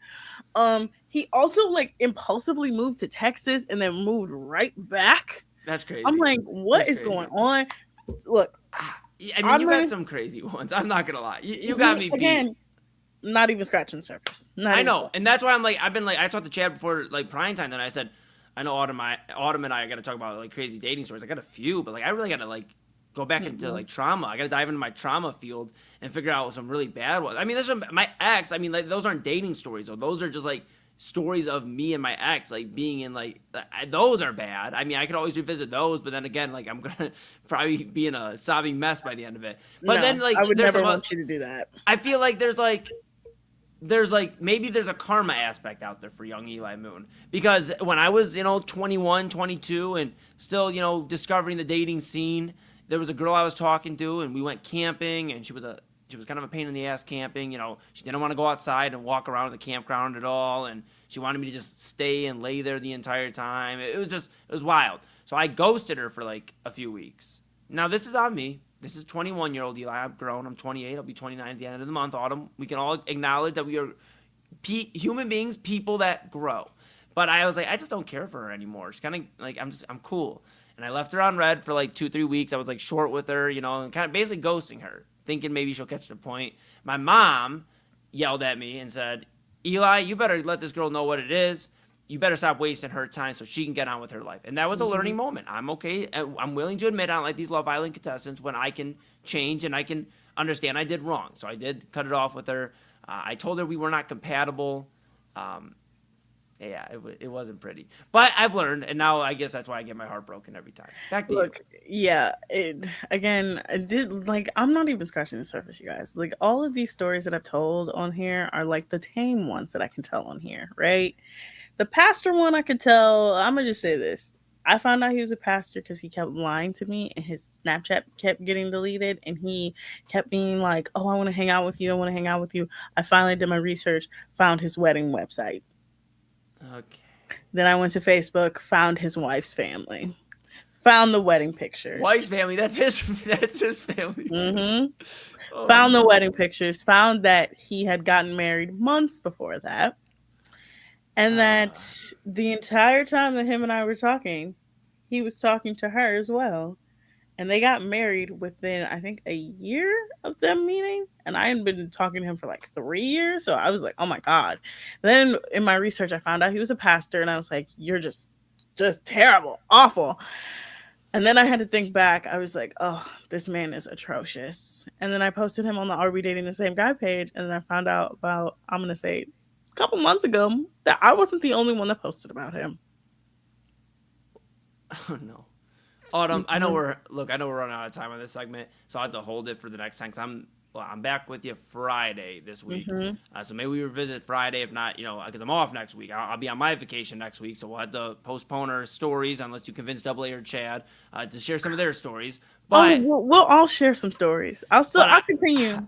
I got a great one. I got a great one that actually just happened to me recently. I haven't told yet. I have a pretty wild one. Save it for Friday. I will. Oh yeah, it's saved. Whoop, put it in my pocket. We're ready to go. When we come back from the break, we're going to talk about not Love Island yet. We're going to talk about, would you rather root for a team that is hated or beloved? Because something happened today where I literally told one of my coworkers I would rather never root for either of those teams. I would either drink bleach or get punched in the face. Oh no. We're going to talk about it when we come back from the break. You guys are watching the Daily Spiral here on the Inside Edge Network. Key On Sports is the leader in Ohio high school athletic coverage in written, print, and video streaming. From the latest news and results and written content to the high school football game of the week every Friday, Key On Sports has you covered. The vision of 15-time published author Vince McKee has become the most trusted site in Ohio high school athletic news. From podcasts to player profiles, Key On Sports is your one-stop for all of it. Visit them today at keyonsports.com or on YouTube at Key On Sports. Check out their socials on Twitter and Facebook as well. Clean energy, bold flavors, and no jitters. See why people won't shut up about Dubby. Clean energy, no jitters or crash. Whether you're starting your workday or getting ready to exercise, Dubby Energy helps you lock in and focus. With over 15 flavors to choose from, you can't miss. Order Dubby Energy right now by using the QR code on your screen and use the promo code InsideEdge10 to receive 10% off your order. Dubby Energy, your energy-focused sponsor of the Inside Edge Network, Cleveland's digital leader. Discover our collection of body mists made with clean, minimal ingredients. Handcrafted with natural essential oils and clean ingredients, they offer a natural alternative to synthetic fragrances. Perfect for sensitive skin and those seeking clean, mindful self-care, and the perfect gift for you or your special someone. Courtesy of Alley Rose Fragrances. First-time customers, use that promo code InsideEdge20 to receive 20% off your order. AlleyRoseFragrances.com, a proud sponsor of the Inside Edge Network, Cleveland's digital leader. Whether searching for a baseball autographed by your favorite World Series slugger, a signed football by an iconic Hall of Famer, or the jersey of a world-famous soccer star, you've come to the right place.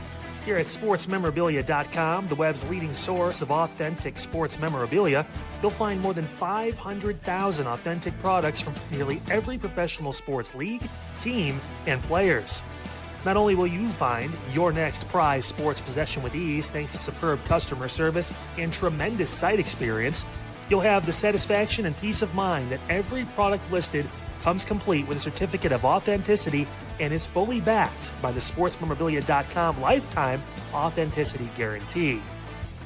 Go to SportsMemorabilia.com by using the QR code on your screen right now. SportsMemorabilia.com, a proud sponsor of the Inside Edge Podcast Network, Cleveland's digital leader. Find us on InsideEdgeNetwork.com for the latest information on your favorite shows, personalities, and network partners. Plus, guess what? We have a merch shop. That's right, we have network polos, t-shirts, champion jackets, hats, and bottles. Rep the network. Every purchase supports independent sports and entertainment media. Use the QR code on your screen right now to check out InsideEdgeNetwork.com. That's InsideEdgeNetwork.com.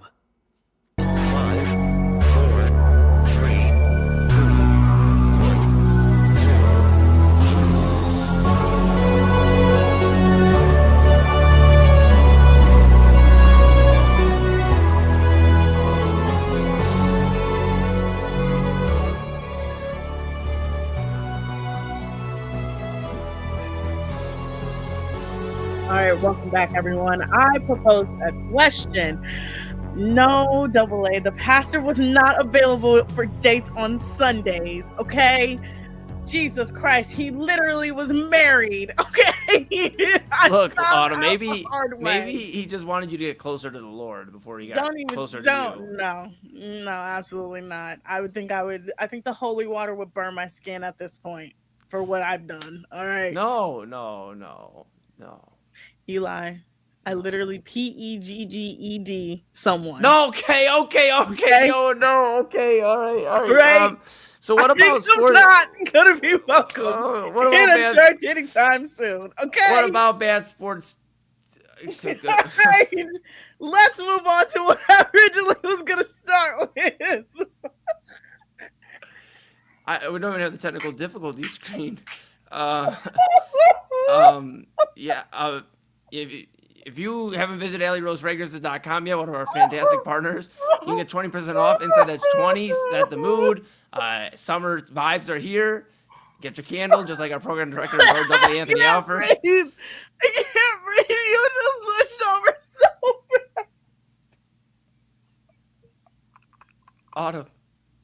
Oh my God. I can't breathe. Hold on. Oh my God. Okay, while you're there, if you want to swing over as well, you can use Inside Edge 20. You saw that there, Inside Edge 20, 20% off your order with W. Or excuse me, 10% off your order with Inside Edge 10. Inside Edge 10, 10% off for W Energy. Stay up with us. Here's some of these stories. And are you for real? I just hope I hope nobody can spell. I really hope nobody can spell. I can't. I was in the spelling bee. I picked it up like that. I hope nobody can spell. Anyway, let's get to what I originally wanted to get to before I had to literally tell you why I couldn't be allowed in the church. Okay. Yeah, maybe. Hold on. Okay. All right. So, No communion that for you worked anytime soon. earlier today, and Yes. we've been playing the World Cup all week, right? Well, since the World Cup has gone on. We know U.S. lost to Belgium. Kind of expected it. I was actually surprised they got as far as they did. I kind of expected them to be out a couple games ago. right?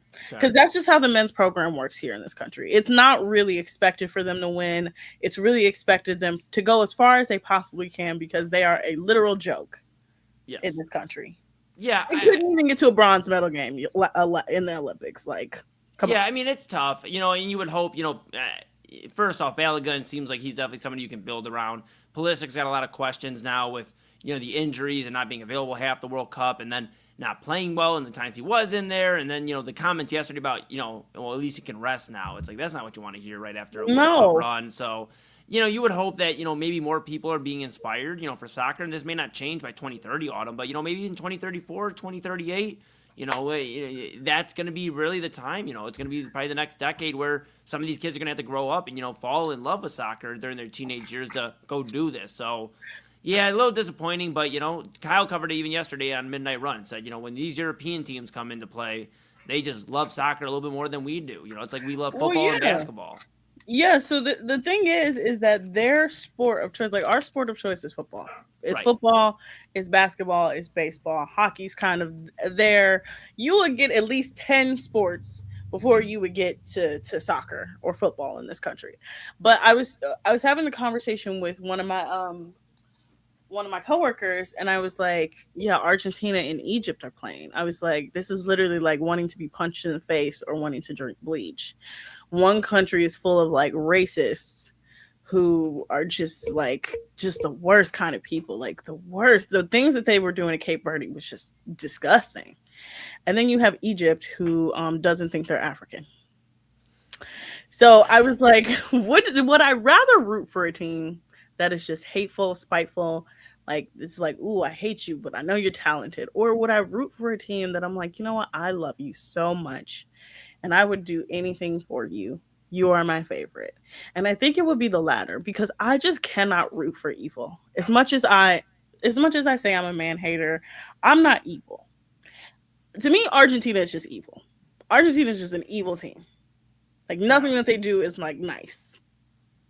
Yeah, I mean, they definitely draw some ire from the World Cup fans. The Messi red card that wasn't a red card, and then Balogun having around the same play and getting the red card and all the debacle around it. So I can understand the frustration, and that's what makes the World Cup a little weird, right? I mean, it's a ton of fun for the fans and everything going on, but some of these countries, it's like, you forget like all the stuff going on behind the scenes with some of this. And unfortunately, with the news about Balogun and FIFA getting involved and the president of the United States getting involved and becoming a political thing.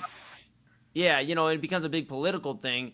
Now it's like, okay, so then you start kind of seeing the flaws in some of these countries. And it's sad because there's a lot to root for. Some real cool countries out there. Norway and Erling Haaland, they are a great story right now to watch. Erling Haaland, I think he's in his mid-20s, he's somebody that, not only Americans, but not only Norwegians for that matter, he's a Norwegian for that, for that sake, but somebody that the whole world can root for and, find some interest in finding the next generation of soccer fans or, becoming soccer fans. Kylian Mbappe, I know he's kind of a polarizing guy with some of the stuff he does, but he's still somebody that soccer fans can kind of cling on to in terms of the next generation. And that's what you hope with soccer. But it does get a little messy at times when the politics get involved, when, you start thinking of how some of these countries treat their actual people.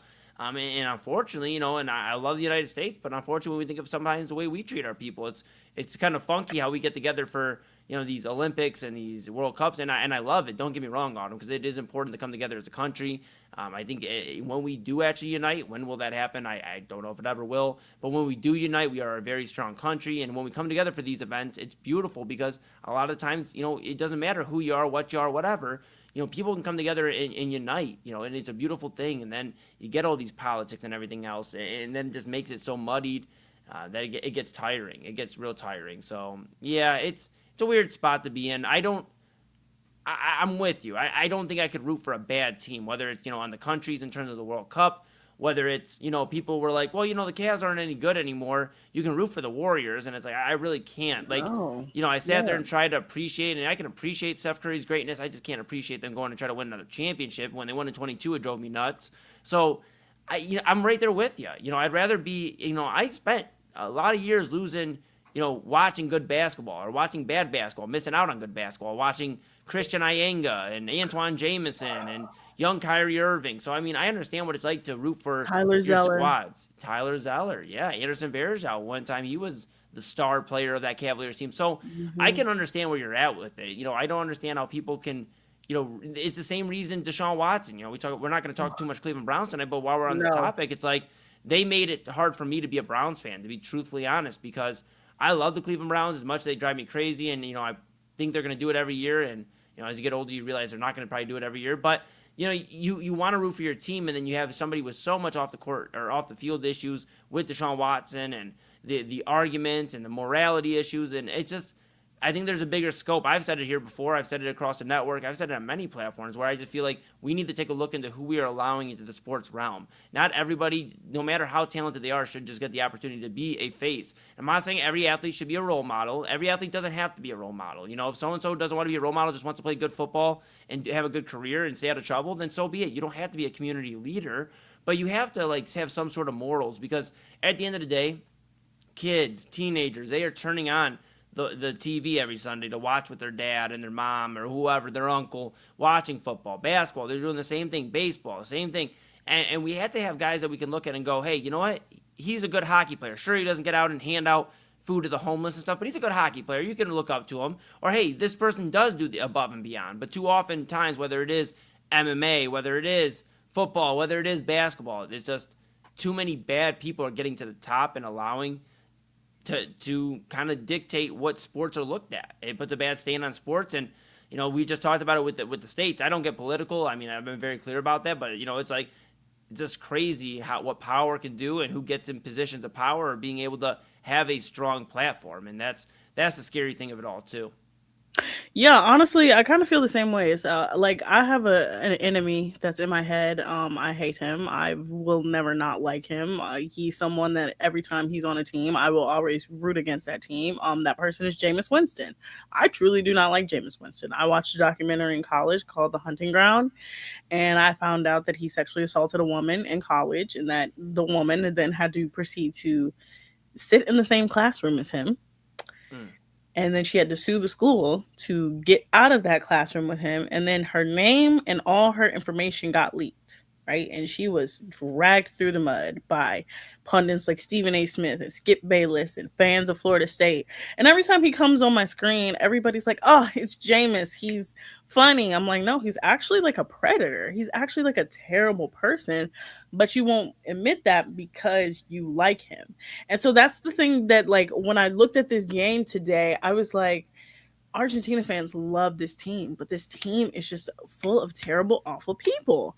And then I'm like looking at Egypt and I'm like, y'all don't think you're African, but you're not as bad as them. So it's just like, it was one of those things that popped into my head. It was like, would I rather root for a team that like is where I'm from? It's my pride and joy, but I know they're terrible. Or should I go with the other team that I'm like, they're not that bad. They're not that terrible. Like they're all right. Yeah.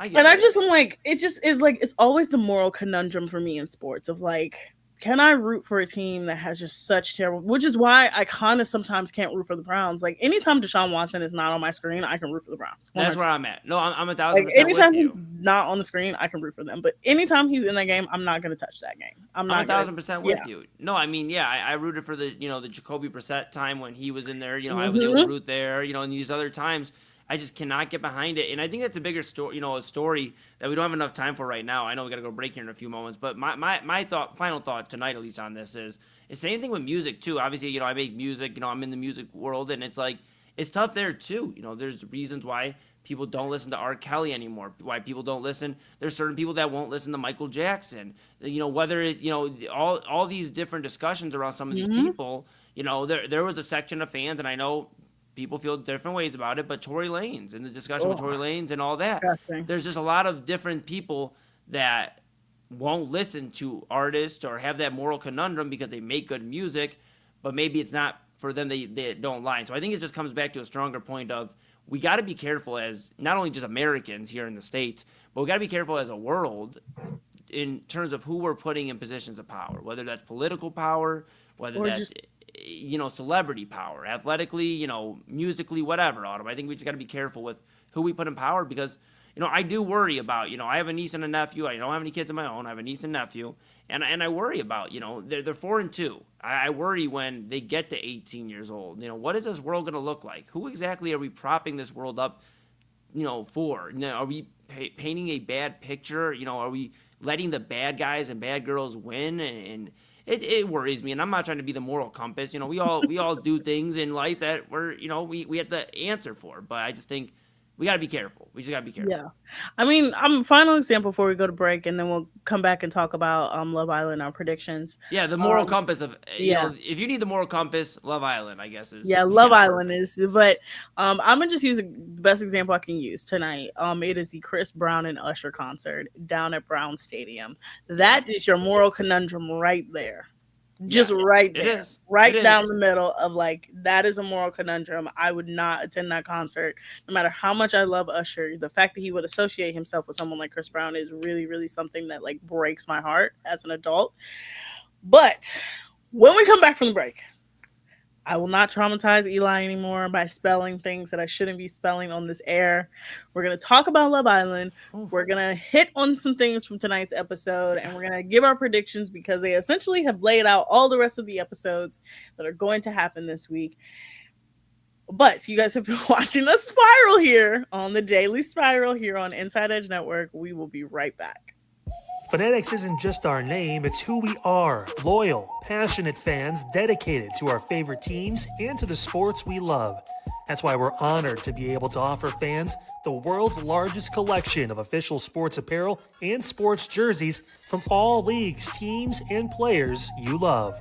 We feature a wide selection of gear from every league, including the NFL, MLB, NBA, NHL, and NCAA merchandise, which allows us to serve fans of football, baseball, hockey, basketball, lacrosse, soccer, golf, and, everything else that gets your heart pumping. Go to fanatics.com by using the QR code on your screen right now to celebrate your teams. That's fanatics.com, a proud sponsor of the Inside Edge Network, Cleveland's digital leader.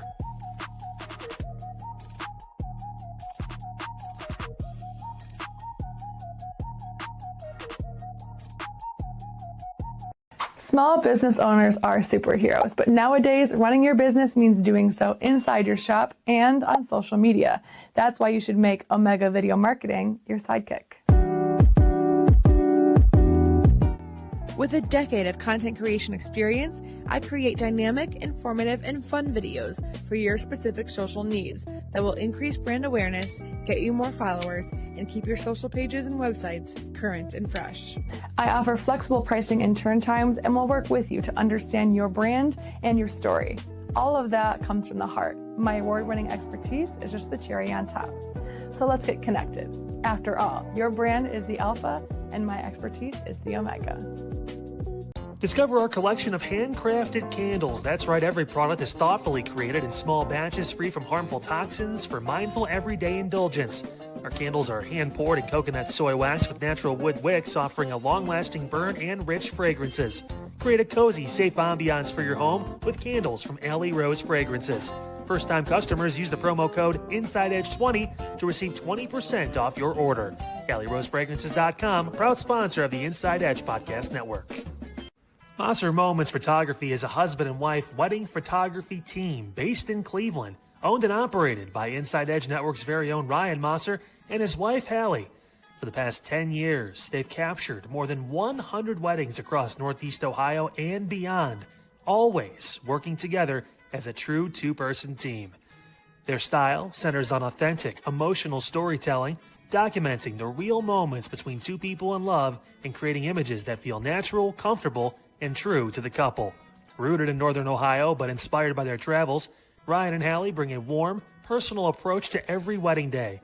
Their work blends experience, consistency, and a genuine passion for helping couples relive their best day through timeless photography. Learn more at MoserMomentsPhotography.com by using the QR code on your screen right now. MoserMomentsPhotography.com, a proud sponsor of the Inside Edge Network, Cleveland's digital leader.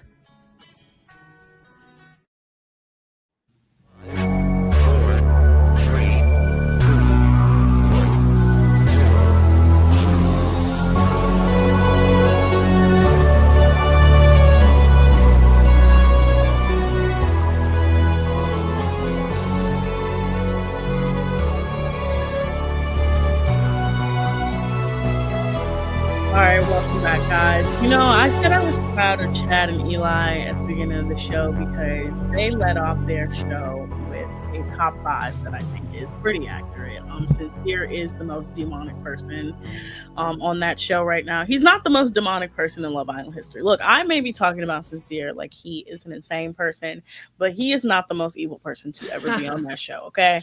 I promise. He's just terrible. He's just an awful person. Yeah. Tonight, he had some redeeming qualities, whatever. But I'm going to just say this. Like, he's not the worst person that's ever been on the show, you guys. That will always be Leo. Leo from season 5 will 100% always be the worst person to ever be on the show because he literally slept with a girl and had to be convinced by one of the guys to bring her back from Casa because he told them, yeah, I'm not bringing her back. Literally slept with her. But that's just to show you how Love Island is. So tonight, kind of another filler episode. It's kind of like a stopgap episode to next episode. Next episode is going to be Family Day, where the families are going to come in. And we're going to see a lot of people. The only person's family who we didn't see is Zach's family. That's because I think Charlie, his brother, who was on there last year, is probably going to be on there. But everybody else, they disowned him. Maybe they just disowned him after his women choices. Charlie's too busy bragging that his brother and Kayla are the top couple. He's too busy bragging. He's the worst. Charlie is the only person I've ever seen to get eliminated from Love Island first twice in my life. I've never seen anybody else do it. He is the only person I've ever seen that happen to. That's pretty incredible. That's history. Yeah, he also went viral because he said that the way Americans treat British people is like second-class citizens. Charlie. Oh, but okay. I'm going to inform you on something, Eli. Okay. Do you know about the Love Island girlfriend curse? No, I don't. I'm going to teach you a little bit because this actually informs you of tonight. So, being that this is the last week, and this always happens, this literally happens every single time, before the last vote, the last public vote, there's always 2 couples that always are like, you know what? Let's make it official. Let's make it exclusive, right? Every single time this happens. It's always a guy who was involved with a long-term relationship, found a Casa girl, and was like, this Casa girl is the love of my life. I love her to pieces, right? And then it's always an OG couple. It's always something, and it's the OG couple that always has issues, right? Okay. Every single year, without fail, the last week of the show, both of those couples decide to make it official. And every single time, without fail, both of those couples almost every single time end up eliminated. Okay. Last year, it was Taylor and Clark and Ace and Shelly. Both made it exclusive boyfriend-girlfriend. Within days of each other, both let go before the finale. Can't do that. Year before that, Aaron and Kaylor. And then, no, it was just Aaron and Kaylor. Yeah, because none of the Casa girls stayed around. They were also booted right before the finale.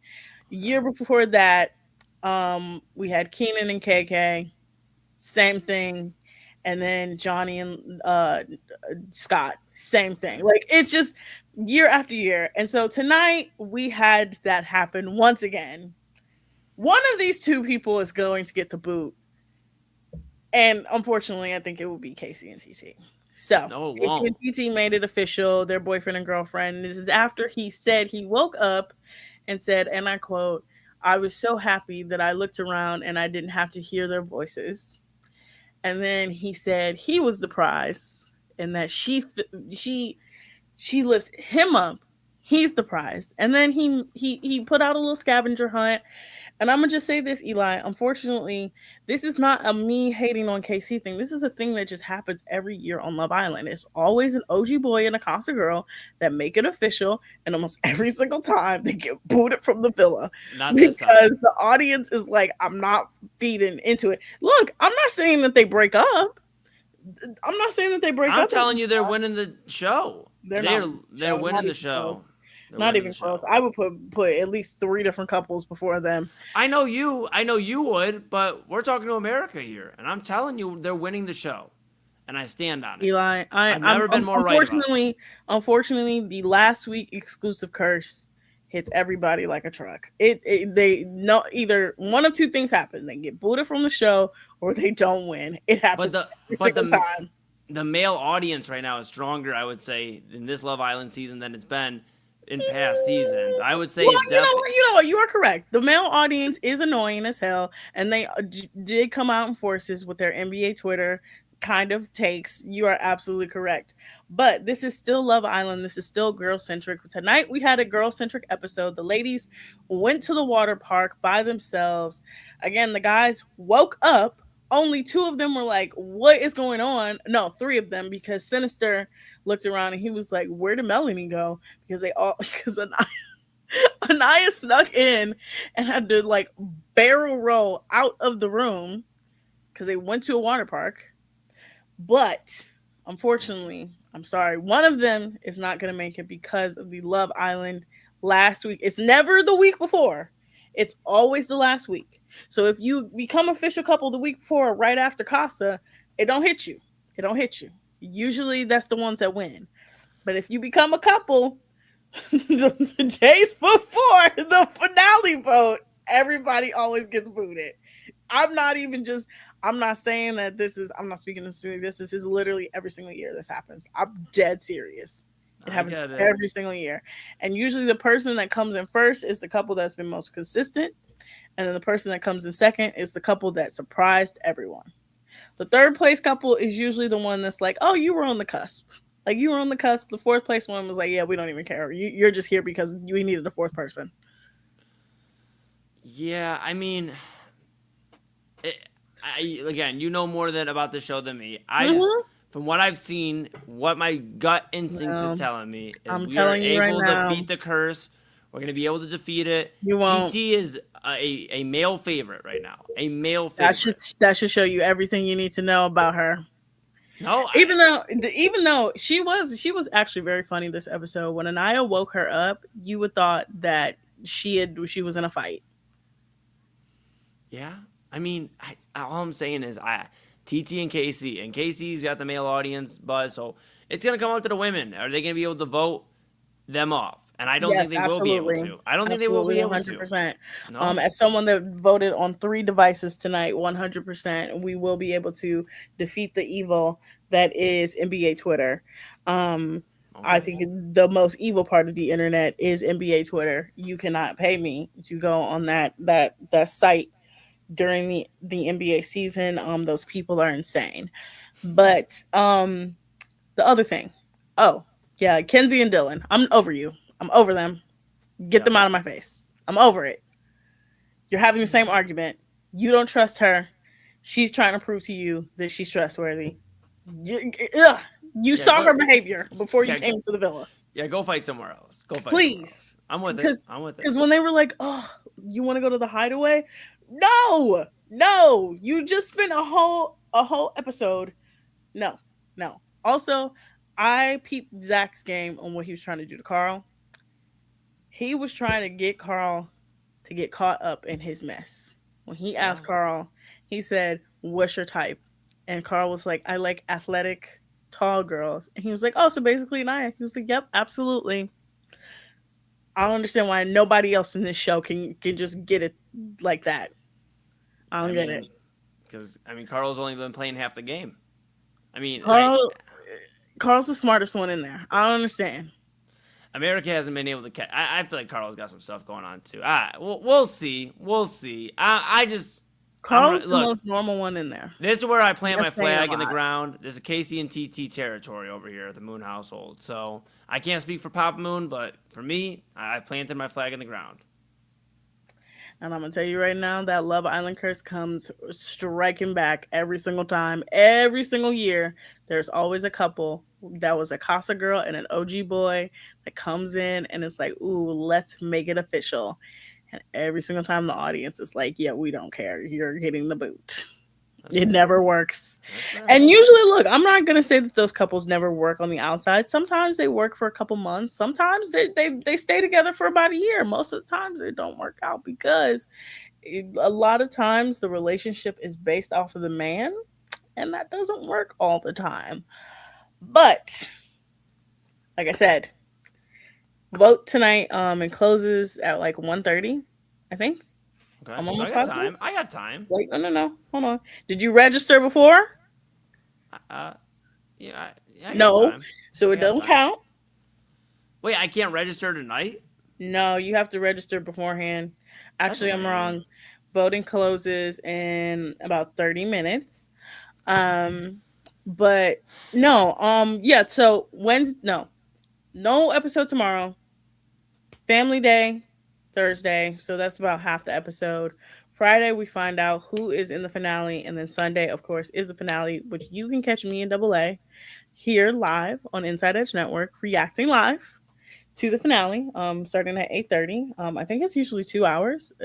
Eli, this will be your first time watching the finale. I'm gonna just tell you right now, it drags. Yeah, well, it drags. It drags a lot. It drags because we have to have 4 dates, 4 separate dates. All 4 of those dates are at least 20 minutes long because they have to cover the entirety of the episode. Then the girls get sent off to a spa day. Every single year this happens. And then they come back. They all wearing nice fancy dresses. The guys are wearing nice suits. Then they have to do their final vows to each other, and you would think they're getting married. They're not. They just are telling each other how much they like each other at the 6-week period. And then Ariana comes in. They find out who is 4th place, 3rd place, and then they find out the winner. And then the cherry on top, they then have to pull a card to see if they are going to split the money or if one person is going to keep the money. And that's how the season ends. Crazy. Every year. Crazy. Every year.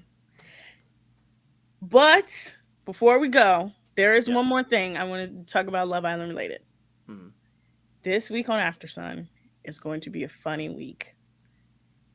Corbin and Parmita will be on After Sun.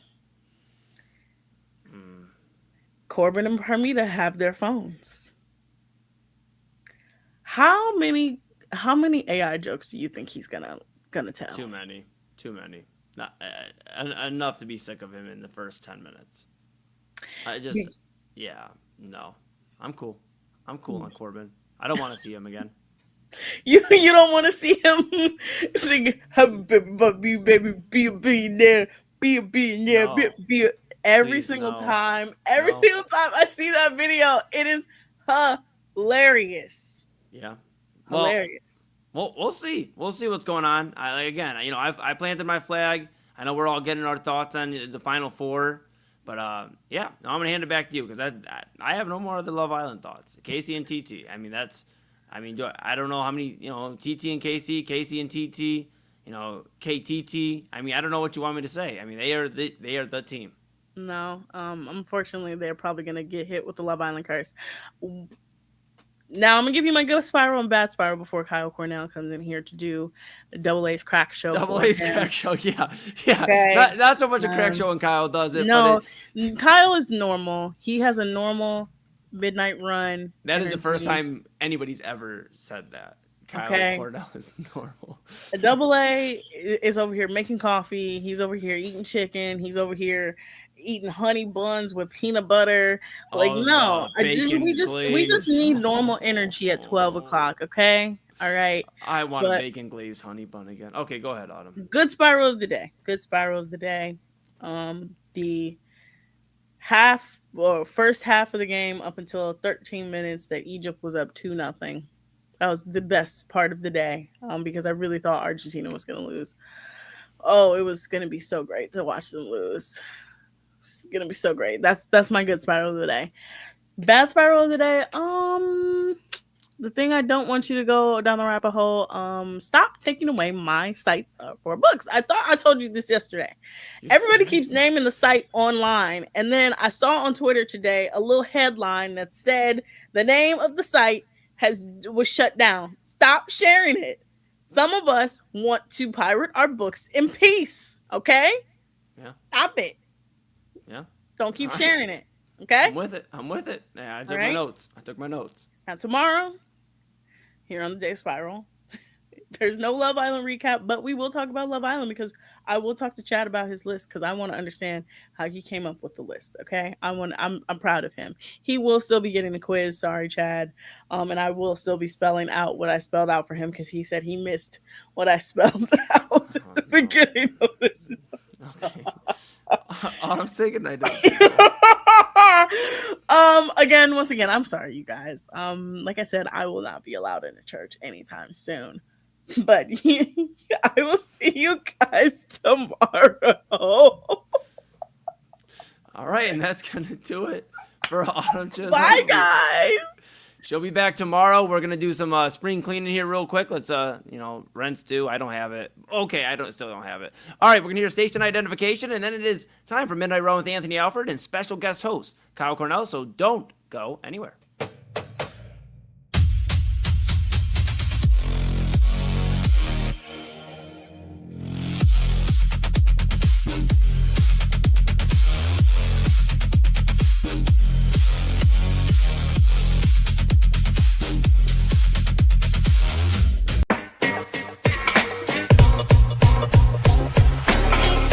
This is Midnight Run on the Inside Edge Network. Here's your host, Anthony.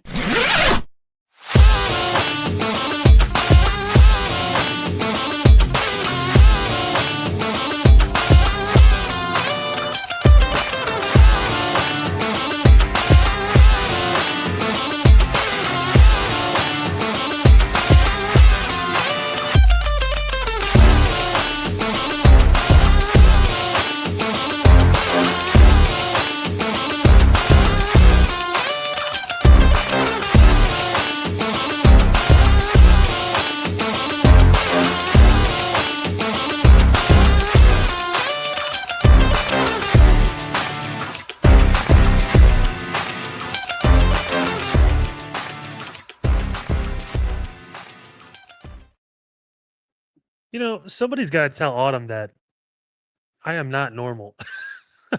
Welcome in, guys. It is Midnight Run, a special edition hosted by yours truly. So happy for you guys to be here. And as if you watch the Side Hustle Wrestling podcast, which airs Friday mornings on the Inside Edge Network, aloha, mother fathers. It is midnight. We're moving in from a late Tuesday into your Wednesday morning. So happy you guys are with us. I should have really played into this when Autumn was talking about that and left, went to the closet really quick, came back, threw on the Hawaiian shirt, halfway opened up, just full on sending it. But I stuck with just the hat because I have to be somewhat normal, apparently. Now I have a reputation to uphold with all this. We have a reputation here at the network, guys. We do a great job. And if you always want to know what's going on, make sure you like, subscribe, punch that notification bell at Inside Edge Net across all the different social media platforms you see right there, bottom of your screen, YouTube, X, Facebook, Instagram, and TikTok. Don't forget as well, check out our website, InsideEdgeNetwork.com. Great one-stop shop for everything we have going on here at the Inside Edge Network right there on our website. And download our app on Roku. Just search Inside Edge Network on the Roku app. Take us wherever you need to go, right there at your fingertips. Inside Edge Network on Roku. We got a lot to get into tonight, guys. I purposely put off watching Monday Night Raw. I don't know if there's any wrestling fans out there, but last night until after the show. So I didn't get to see all the craziness that happened beforehand. Eli did. We were talking a little bit about that. Tonight, we're going to react to some major things that happened last night in the pro wrestling world. Got to talk about Live Golf. They're in the news again. A crazy situation. They just can't stop getting sued, apparently. Also, hey, some check-ins on some major tournaments. We're going to talk Wimbledon. We're going to talk FIFA. We know now we're down to the final 8.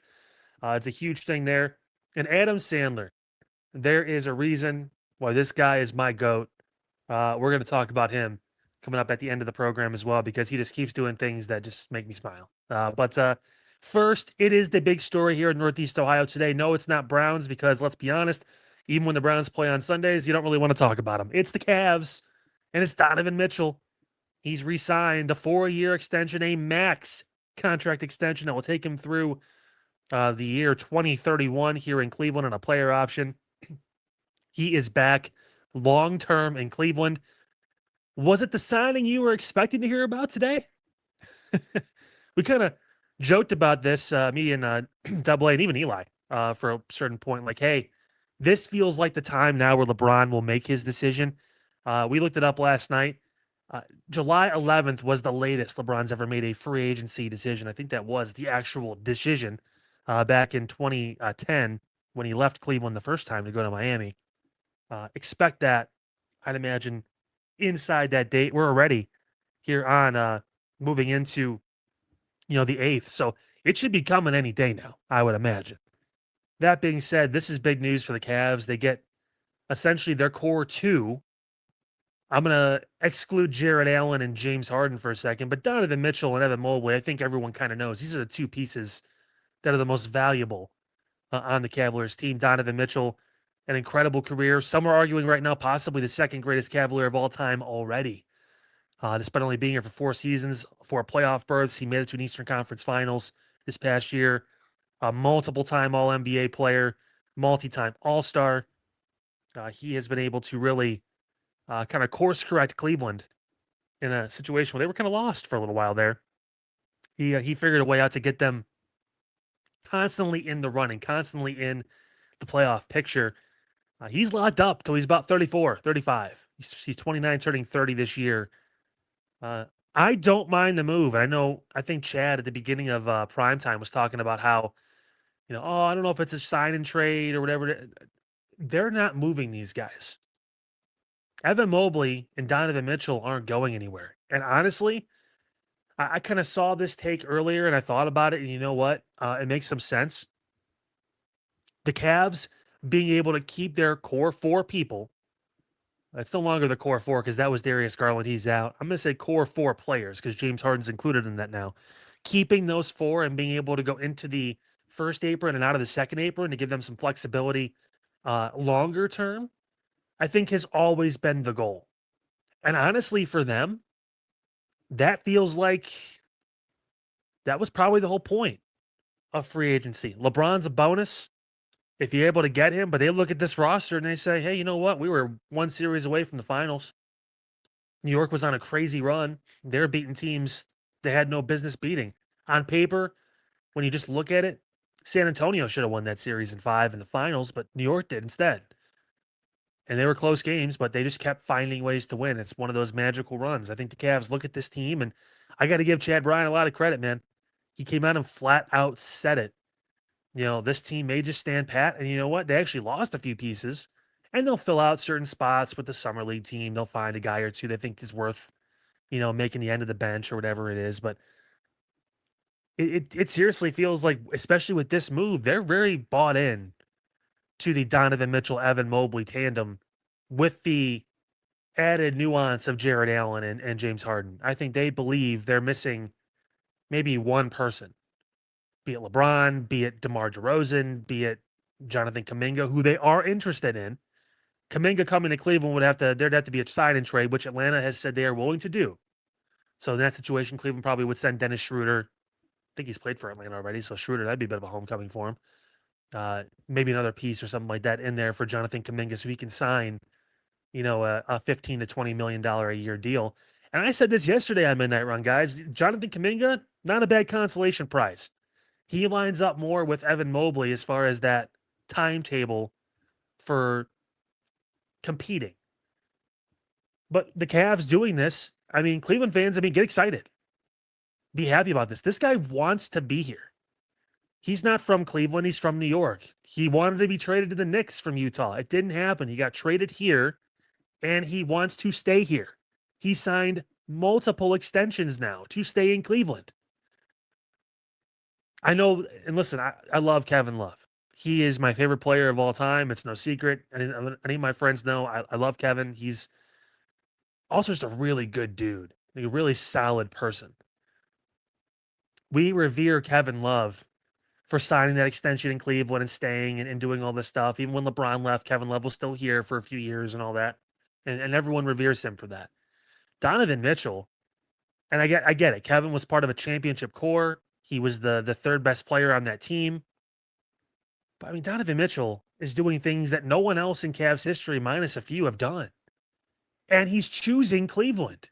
He's not asking for a trade and getting frustrated because he got swept in a playoff series. And his name was around. People were talking about Donovan Mitchell in trades, Kyrie Irving, but Donovan Mitchell said, no, I want to be in Cleveland. This is where I want to be. I like it here. Love it here. Love the fans, love the team, love the coaches, love the area. I'm in Cleveland. Celebrate this. I saw some stuff on social media again, which is if you don't already know, the bane of my existence, but of people, again, just like, oh, I got to resign him for what? And he's not the best player on a championship team. Maybe he's not. Who knows? You know who I didn't think was going to be the best player on a championship team either? Jalen Brunson, and he figured it out. And granted, he had a really good supporting cast, and everyone knows their role, and Jalen's a great closer. But I never thought he was going to be the focal point in New York winning a championship. I thought, hey, good player. Maybe he's an all-star at some point, and New York will be a good team. But they'll kind of do what they normally do, and they'll get to the second round of the playoffs, and you'll kind of be able to tell, not good enough. Nope. He's a finals MVP now. He's a champion. Never say never with this kind of stuff. And that's why LeBron's decision matters even more in all this, because I talked about this before. LeBron's ability to lead and to teach someone like Donovan Mitchell how to be a leader, because LeBron's not signing in Cleveland expecting to play another 4 seasons like he did in 2014. It's not LeBron's team anymore. He understands that at this point in his career, no matter where he signed. If he signed in Philly, you mean to tell me that in Philadelphia, with all that talent and all that ego, LeBron's going to come in and say, this is my team, motherfucker? No, he's not going to say that. I think he's going to go to Miami with Giannis and Mr. 82-point game, Bam Adebayo, and be like, this is my team. I was here before, and I want... No. Going to go to Golden State and be like, this is my team. No, it's Steph's team. He knows that. Any of these options that he has, Denver, Minnesota with Anthony Edwards, all these teams, all these options, these choices, he is not coming in to be the focal point. He's coming in to be the additive. Not the overall difference, but the additive to a really good team that could use him to get over the hump, and not a team that's a sub 500 team that's looking to all of a sudden win 60 games and be a finals contender. No, all these teams are already finals contenders. They're already good enough to win a bunch of games and make some noise in the postseason. He's hoping to be the last piece to put them over the top. To have fun while he does it, because he's gonna love where he wants to play. That's the whole point. And then obviously to win a 5th ring. That's the whole point. And this is a big part of that. This shows LeBron, hey, we're serious. Mobley, locked up. Donovan, locked up. These guys are in our fabric of our team. They have been the reason why we've been able to course correct since you left, which no one blames LeBron for leaving the second time, because he essentially got left by Kyrie. Like, we don't blame you for leaving in 2018, but we worked. We drafted well. We've added some pieces here or there to be able to be competitive, to be able to get in the playoffs multiple years in a row, to be able to now have an opportunity to go and try to win a championship. And we think you're the final piece. That's the Cavs pitch, along with being hometown, all that stuff, whatever it is. And Donovan can now say, dude, I'm here. I'm locked in. This ain't going to be a distraction this year. That's probably his big pitch to LeBron too. I signed my extension, man. I'm not going anywhere. You ain't got to worry about, like, was one foot out of the door because, you know, I see these other teams doing well. Like, no, I think we got something special, and I'm going to prove it. I'm going to sign. LeBron wants proof. He wants proof that you care, that you are going to make an attempt to win, and that you're all in on it. It wasn't just a slogan for the Cavs one year. It's kind of like what he bases a lot of his stuff on. Except for the 2018 decision, that was more of I'm going to go to this young team. We're going to tank it a little bit, get a pick, and then we're going to go get Anthony Davis. But he has a plan. LeBron always has a plan. And Donovan's like, hey, does this help? I'm sure LeBron's saying, don't hurt. That means that all the focus can be on LeBron when he comes here. It's not going to be on, oh man, Donovan didn't sign in the offseason. Is he going to sign the 5-year, $350,000 million bajillion dollar deal this offseason? Is he going to leave Cleveland? Is he going to walk away? No, it's going to be when they go into the season, Evan Mobley's under contract for the next 3 seasons. Donovan Mitchell's under contract for the next 4 seasons. Jared Allen still has a couple years left on his deal. James Harden renegotiated his deal. He's not a distraction anymore as far as the contract is concerned. He took a team-friendly deal. Oh, we can really focus on LeBron coming home. It feels like these moves are in retrospect of each other, and that's why we're getting to where we are. So Donovan doing this was probably a lot of, and let's not pretend like he's not about to make $75 million a year at the end of this contract. He's making damn good money. This dude is going to be doing just fine. Like, he's not worried about that. Like, this is a good deal for him. And then at that point in his career, he can decide if he wants to stay in Cleveland any longer. If he wants to consider moving to a championship level contender, a team, whatever it is that maybe needs that piece, that scoring piece, because at that point, who knows where he's going to be in his career. But this is an opportunity. Donovan's now really opened that door. And there have been reports LeBron was down to 3 teams, that being Philly, Miami, I believe, and Cleveland. It was 2 teams, then it was 6 teams. Actually, then it was 10 to 12 teams. Then it was 6 teams. Now it's down to essentially 3. And everyone pretty much believes Cleveland is the leader in the clubhouse. Why wouldn't they be? Why not? Because now, even if LeBron loses, he can say at the end of this upcoming season in Cleveland, if he does retire, which who knows if he's going to or not, he can say, I put the pieces in place. I gave Donovan the mindset. I taught Evan Mobley how to be a killer and how to be more aggressive. I played basketball with James Harden, something that I was excited about doing. Even though I love Darius Garland, I think James Harden's a great player, whatever. He can say those things. And he can also be the ultimate good guy at the end of the day and come home. People around the league will love it. It's a story the NBA will love. And it would make a lot of sense for LeBron to do this and for the Cavs to at least get to the finals in what could be his last season. Could you imagine LeBron on the stage? Donovan Mitchell wins finals MVP because he had one 40-point game in the finals and he scored like 15 points a game the rest of the finals. But that one game, holy shit. LeBron looks over. He's like, I'm passing the torch. I'm going out like Peyton Manning, that kind of thing. I'm hanging it up. I did everything I could. Brought Cleveland a second championship. It almost writes itself. And he's not going to have that kind of storybook if he goes to Miami, if he goes to Philly, if he goes to Golden State, Minnesota, Denver, New York, any of these other cities, any of these other places. He's not going to have that ability to tell that story. And LeBron, for as great of a basketball player as he is, loves controlling the narrative and loves being able to tell a good story. And he doesn't like being interrupted. That's what it is. So now he has a chance. The runway is clear. Burke Lakefront Airport, and it's 4 planes a year that land there. They're looking real pretty for LeBron.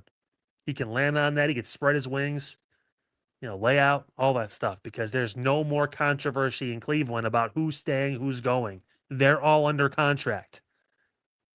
Now it's up to him. Donovan Mitchell took that door that was open about halfway and pushed it open the rest of the way and said, come on, walk through. And LeBron just might. The big question, when he walks through it, is he going to hit his head on the top? Or is there going to be enough headroom to be able to walk through smoothly and be able to walk into retirement at that point, holding a championship? We'll see. But it's a big first move in a very uneventful offseason for the Cavs. They end up signing their franchise player to an extension that proves they're all in on this season, the next season, and the following season. The next 2 to 3 years, especially because of the way the East is now laid out. Indiana is going to be better, but how much better? Is Tyrese Halliburton going to be able to bring it back to what he was? He's not going to have some of the same pieces around him. Orlando's in transition with a new coach. Miami's got to get acclimated with these new guys, and fill out the rest of their roster. Boston's going to be the Jason Tatum show. Is that enough in Boston to be able to win? New York lost one of their heart and soul type pieces in Mitchell Robinson. Is Andre Drummond going to be enough to replace that at this point in his career? Washington, are they going to be able to stay healthy with that group, with Trae Young and Anthony Davis and those guys? Toronto, can they stay healthy with a young core built around Kawhi Leonard? The next couple seasons are Cleveland's window. It's now. It's not 3 years from now, 5 years from now. It's like next year and the year after, or the 2 years where the Cavs can do this. They can at least get to the finals. I don't know who they're going to run into. Because, again, San Antonio and Oklahoma City are still two better teams than Cleveland. I wholeheartedly believe that. But once you get there, anything's possible. So there's an opportunity. There's an opportunity for this to do something. Shit. No, we're going to have to wait and find out. Let's take our first break here on Midnight Run. So happy you guys are with us here from your Tuesday night into your early Wednesday morning. When we come back, there's got to be some wrestling fans out there. We had a actual legit crash out, Love Island level drama on Monday Night Raw just 2 nights ago now. Technically a night ago, but still. We'll dive into that and a bunch more sports topics here on Midnight Run, all along the Inside Edge Network. We're back after this. Key On Sports is the leader in Ohio high school athletic coverage in written, print, and video streaming. From the latest news and results and written content to the high school football game of the week every Friday, Key On Sports has you covered. The vision of 15-time published author Vince McKee has become the most trusted site in Ohio high school athletic news. From podcasts to player profiles, Key On Sports is your one-stop for all of it. Visit them today at keyonsports.com or on YouTube at Key On Sports. Check out their socials on Twitter and Facebook as well. Clean energy, bold flavors, and no jitters. See why people won't shut up about Dubby. Clean energy, no jitters or crash. Whether you're starting your workday or getting ready to exercise, Dubby Energy helps you lock in and focus. There were 15 flavors to choose from. You can't miss. Order Dubby Energy right now by using the QR code on your screen and use the promo code InsideEdge10 to receive 10% off your order. Dubby Energy, your energy-focused sponsor of the Inside Edge Network, Cleveland's digital leader. Discover our collection of body mists made with clean, minimal ingredients. Handcrafted with natural essential oils and clean ingredients, they offer a natural alternative to synthetic fragrances. Perfect for sensitive skin and those seeking clean, mindful self-care, and the perfect gift for you or your special someone. Courtesy of Alley Rose Fragrances. First-time customers, use that promo code InsideEdge20 to receive 20% off your order. AlleyRoseFragrances.com, a proud sponsor of the Inside Edge Network, Cleveland's digital leader. Whether searching for a baseball autographed by your favorite World Series slugger, a signed football by an iconic Hall of Famer, or the jersey of a world-famous soccer star, you've come to the right place. Here at sportsmemorabilia.com, the web's leading source of authentic sports memorabilia, you'll find more than 500,000 authentic products from nearly every professional sports league, team, and players. Not only will you find your next prized sports possession with ease thanks to superb customer service and tremendous site experience, you'll have the satisfaction and peace of mind that every product listed comes complete with a certificate of authenticity and is fully backed by the sportsmemorabilia.com lifetime authenticity guarantee. Go to sportsmemorabilia.com by using the QR code on your screen right now. Sportsmemorabilia.com, a proud sponsor of the Inside Edge Podcast Network, Cleveland's digital leader. Find us on InsideEdgeNetwork.com for the latest information on your favorite shows, personalities, and network partners. Plus, guess what? We have a merch shop. That's right, we have network polos, t-shirts, champion jackets, hats, and bottles. Rep the network. Every purchase supports independent sports and entertainment media. Use the QR code on your screen right now to check out InsideEdgeNetwork.com. That's InsideEdgeNetwork.com.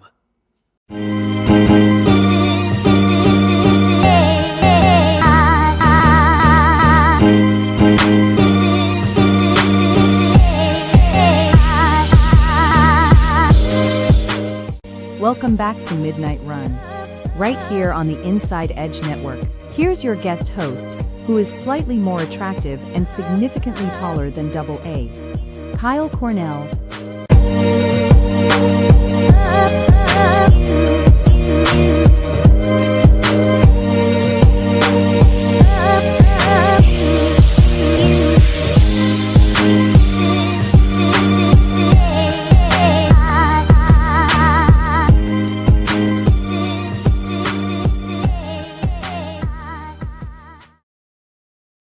Welcome back, everybody. Midnight Run here on the Inside Edge Network. Kyle Cornell filling in for Double A Anthony Alfred. He'll be back next week for you guys. Of course, Eli Moon taking over the ship Wednesday through Friday here on the program. So excited to be able to do my part a little bit here and help out the network as we move through your evening and the end of this awesome block of content we have for you guys. And if you're always looking to find out more and to stay up to date about when we go live and just how we do it, go ahead, like, subscribe, punch that notification bell at Inside Edge Net across YouTube, X, Facebook, Instagram, TikTok, all the different social media platforms. Check out our website too while you're at it, InsideEdgeNetwork.com.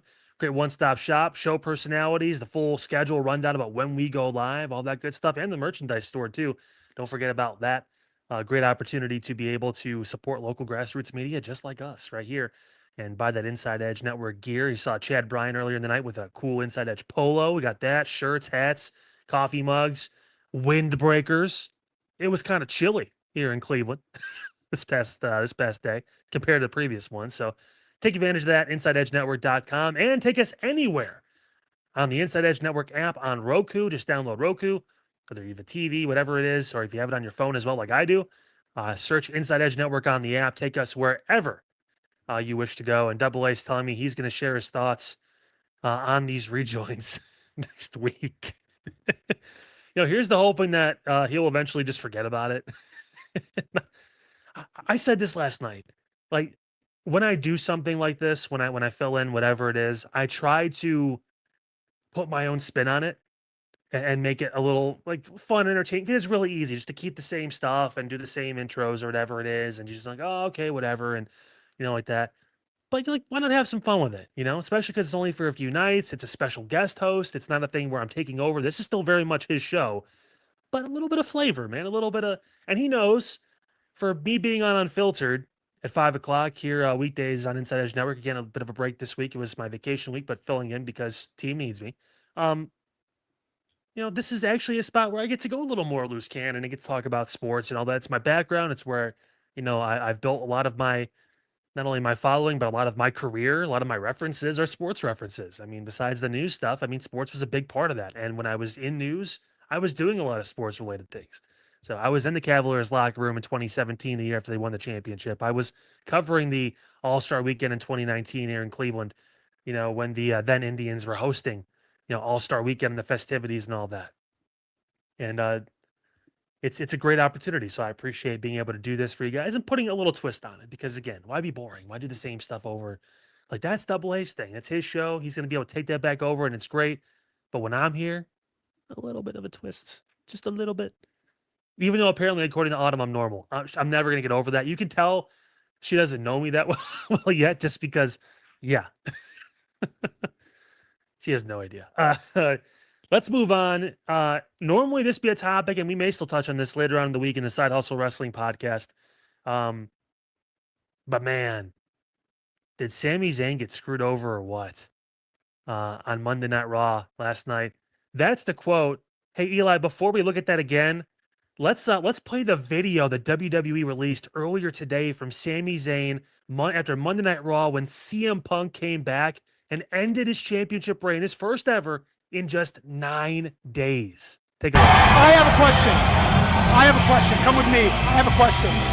How is it that after 24 years of crawling and inching for every little inch to get the WWE Championship, after I finally get it, 9 days after I get it, that piece of can walk back in here after not being here for months, and waltz right in and get it? Get a chance? That mother, he has no business! No business!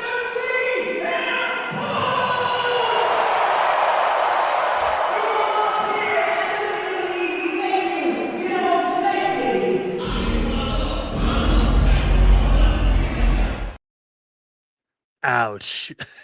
Ladies and gentlemen, there's a problem in the villa. My goodness. One, Sami Zayn is great at this pro wrestling thing. I give him a lot of credit. Made me feel every inch of that. I think it was ironic, Alicia Taylor in the background as soon as he's done on that tangent and calling CM Punk, which, again, courtesy of WWE, that video, I can say because we are streamed on this show, called him a motherfucker. Then she announces his name again, that he won the championship, and everyone cheers because they're in Chicago. Jake Underwood's favorite city, by the way. This is. We talked about it last week on the Side Hustle Wrestling podcast. I didn't see a long title reign for Sami Zayn. I thought maybe they'd give him until Saturday night's main event. They said, nah, we're going to do it this coming Monday. We're going to have him lose the title on the show that he doesn't even defend it on normally. It's a show he wasn't even on because he was on SmackDown. That's the show he's on. It's on Fridays. This happened on Raw on Monday. It's unbelievable that it happened to him. CM Punk is absolutely jacked out of his mind. And obviously we'll dive deeper into what this all means for SummerSlam, for all that stuff coming up on the Side Hustle Wrestling podcast this week. But still, my God, did we call this? Oh, Sami. Good Lord. Yeah, there you go. There's the quote. What he said. He does something that very few professional wrestlers can do. And if you don't watch pro wrestling, it very much is like Love Island, except a lot more physical. The people are in really good shape and they actually do stuff. They don't just sit around and talk and make out with each other all day. Like they actually do full on things that are dangerous that can hurt themselves. Not just their feelings, but still. This dude is one of the better people at just making you feel his agony, his pain, his suffering. It's like, oh my goodness. What do you mean? What do you mean I lost the title after 9 days? This dude's been wrestling for 20 plus years. Finally gets the championship. And if you saw what he looks like, not only in that picture, but in general, he kind of looks like a homeless man. So there's a reason why he hasn't projected the image of a normal champion. When I say someone, a star in pro wrestling who crossed over and was a big deal, you guys probably think of like the John Cena's, The Rock, that kind of stuff, maybe even Stone Cold to a point. He don't look like them. He really doesn't. Like, so him being able to break through and get that championship, listen, 9 days is 9 days. It's not the shortest title reign of all time. It's not. And honestly, I had more fun watching Sami these past 9 days as champion than I did the previous 6 months of him just wrestling in general. So they did something for him in this spot. He can now say he's a WWE champion. He's now a Grand Slam champion, which in WWE terms, if you're not familiar, that means he's won the kind of like the mid-range title and the top title on both sides.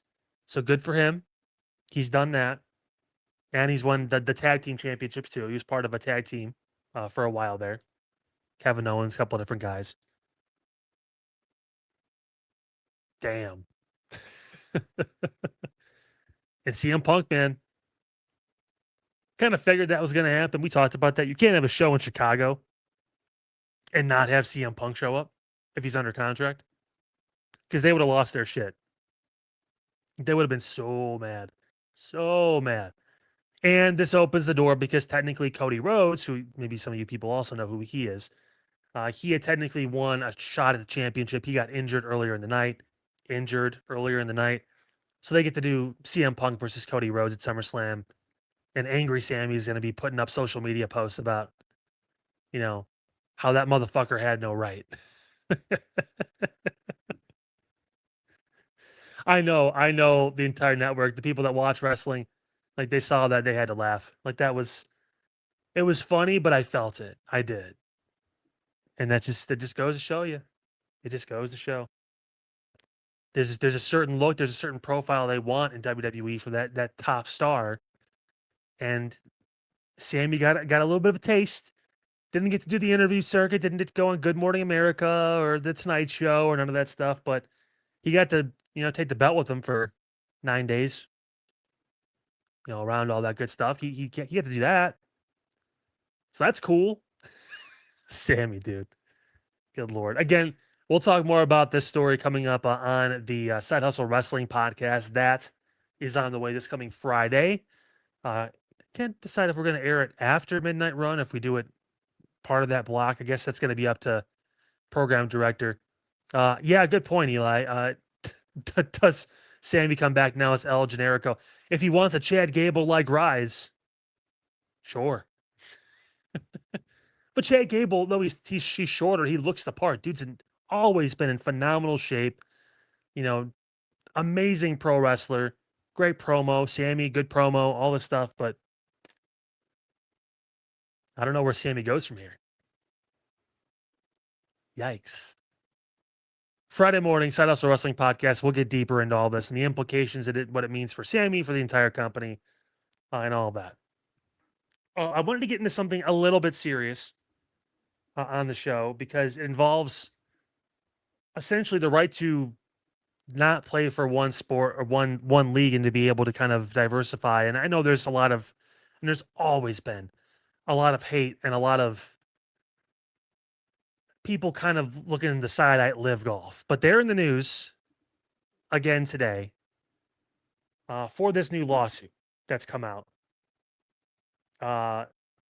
It's the Premier Golf League World Golf Group lawsuit, which ESPN actually published a story today as well. The suit itself filed back in April, but it's coming to light more today about what is going on.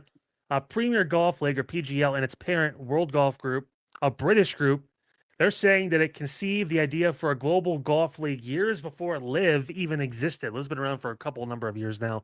Very successful for the most part. It's a Saudi-backed group, so that obviously drew the ire of a lot of people.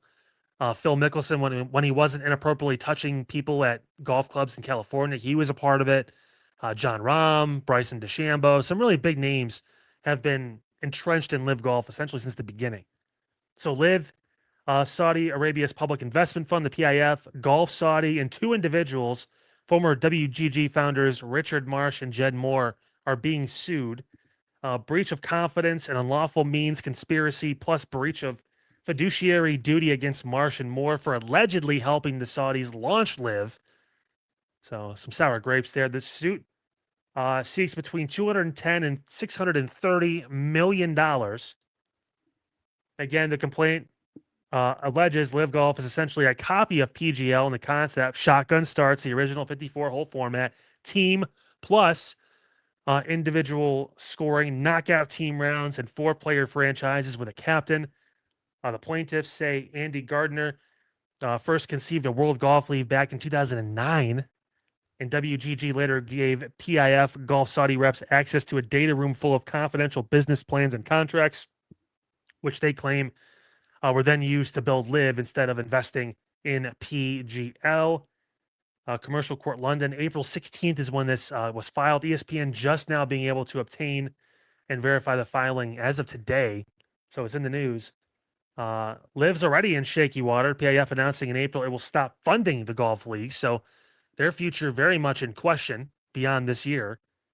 And so far, Live has not commented on this. So it kind of feels like PGL is going to file this suit. I'm assuming at some point they'll settle with Live for a decent amount of money.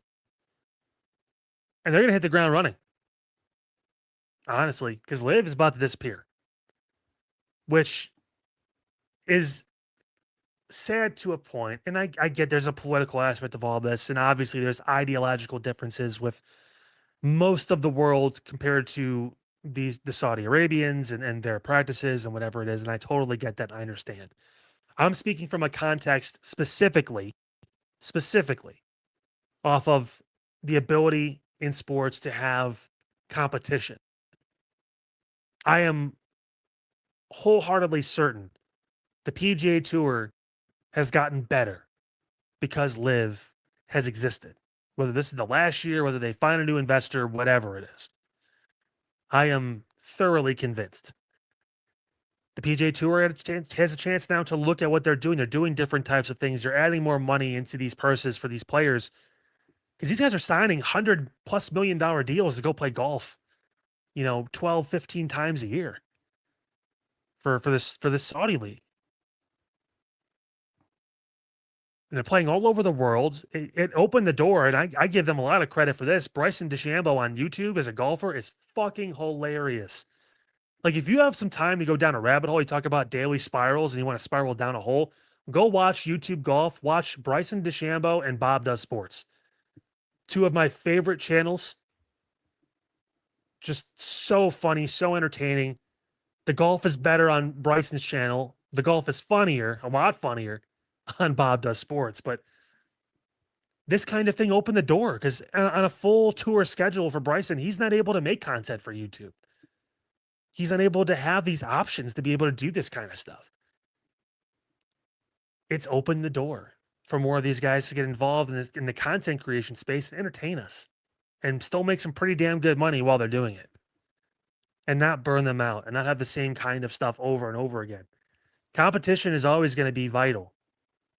And when you don't have it, sometimes, not all the time, but sometimes things can get pretty stale pretty quick. And the PGA Tour, when Tiger wasn't playing, people weren't really giving a shit. We had some good, like, I'm a big Rory fan. I love Rory. There's certain players that they bring it out of you in certain tournaments, but overall, it's like, whatever. This league gave the PGA Tour the blueprint to switch things up a little bit and be more open to certain stuff. Who knows what the new backers are going to be? If there are new people that decide to pop in and fund this league because it's been relatively successful, all things considered, maybe it lives on, no pun intended. But maybe there's an opportunity for them to be able to grow, to do this. I just don't know. I just don't know what their future is going to be, and this lawsuit doesn't help. But then you have like the indoor golf league that Tiger started, I think, with Rory, that plays during certain parts of the year. But this is a big deal. This is, like, remember in 2000 when the USFL became a thing, or the XFL, all that stuff, when that was around originally? Like, it felt like, oh, we got some competition. And the difference was LIV's been around for a lot longer, and they've been pretty good damn competition. They pulled a lot of the best golfers in the world to them. And a couple of went back. Brooks Koepka went back. A few people have gone back to the PGA after a couple of years there, which, hey, you know what? Who wouldn't? Like, oh, we'll give you $200 million for 4 years. Okay, I'll play 4 years in this league, and then after that, I'll go back to the PGA. I'll make a shit ton of money, more than I'll ever make, probably playing golf on the PGA Tour, unless I'm Tiger and I win 20 majors, which just doesn't happen. I think Rory has like 6 now. That's considered otherworldly. Like, you just don't win that many tournaments and make that kind of money just from golf. So I don't blame a lot of these guys for going over, taking that, and then see where it is in a couple years. And again, you can dive deeper into the rabbit hole of the ethics and all that stuff, and sure, I'll listen to that. But strictly as a golf platform and as an ability to give other options to other people and to be able to make money and to be able to support their families and to be able to see the world, to be able to do something and open doors for all these other golfers and there's opportunities to do so, I mean, it did its job. Now we'll see who comes to save it, if anyone does. No guarantees, but the overarching goal of what LIV was supposed to be, I think, has worked. The question is, will it live on beyond this year? Only time will tell, and we shall see. Another break here on Midnight Run, guys. Hey, when we come back, couple tournaments, couple big ones we got to check in on. We'll obviously get in on the Wimbledon tournament. The quarterfinals are rounding shape. A huge, long match today. More history for a guy that I actually have a problem with, and we'll talk about that. We're also going to check in on the World Cup. We're down to our final 8. We have a beautiful graphic we'll throw up here in the next segment as well. And I'm going to give you guys even more of a reason to understand why Adam Sandler is my GOAT. Because he is. Dude is fucking cool. All that and more coming up here on Midnight Run, all along the Inside Edge Network. We're back after this. Fanatics isn't just our name, it's who we are. Loyal, passionate fans dedicated to our favorite teams and to the sports we love. That's why we're honored to be able to offer fans the world's largest collection of official sports apparel and sports jerseys from all leagues, teams, and players you love. We feature a wide selection of gear from every league, including the NFL, MLB, NBA, NHL, and NCAA merchandise, which allows us to serve fans of football, baseball, hockey, basketball, lacrosse, soccer, golf, and, well, everything else that gets your heart pumping. Go to fanatics.com by using the QR code on your screen right now to celebrate your teams. That's fanatics.com, a proud sponsor of the Inside Edge Network, Cleveland's digital leader.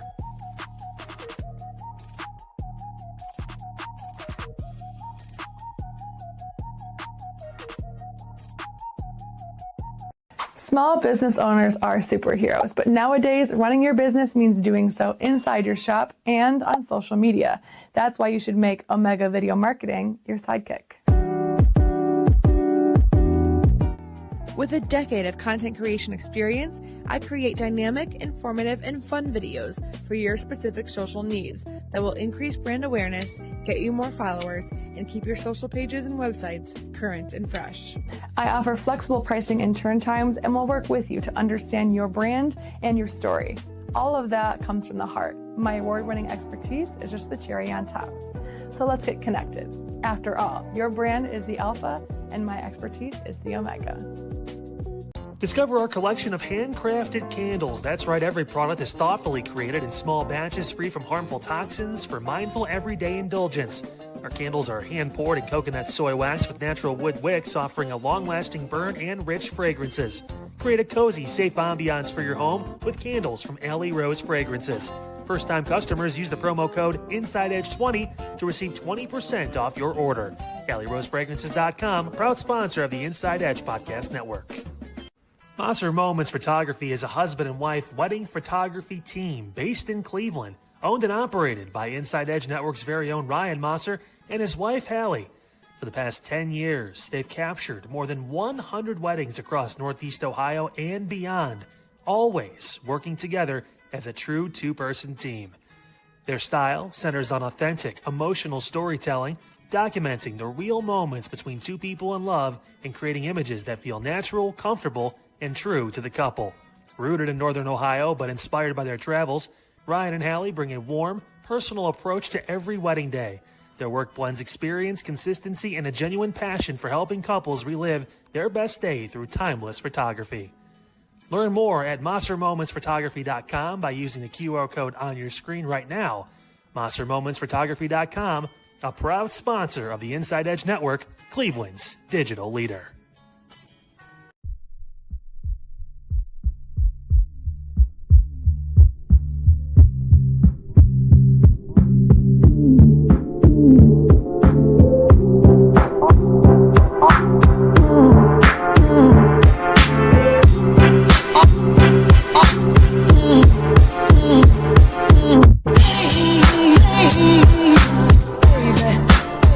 Welcome back to Midnight Run, here on the Inside Edge Network.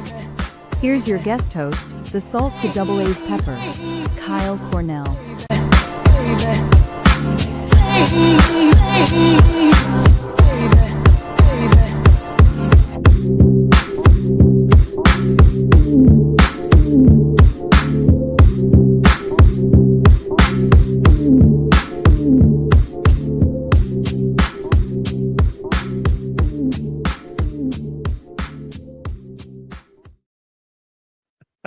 I can't believe she said it 2 straight nights. That's wild. AI lady is crazy. Welcome back in.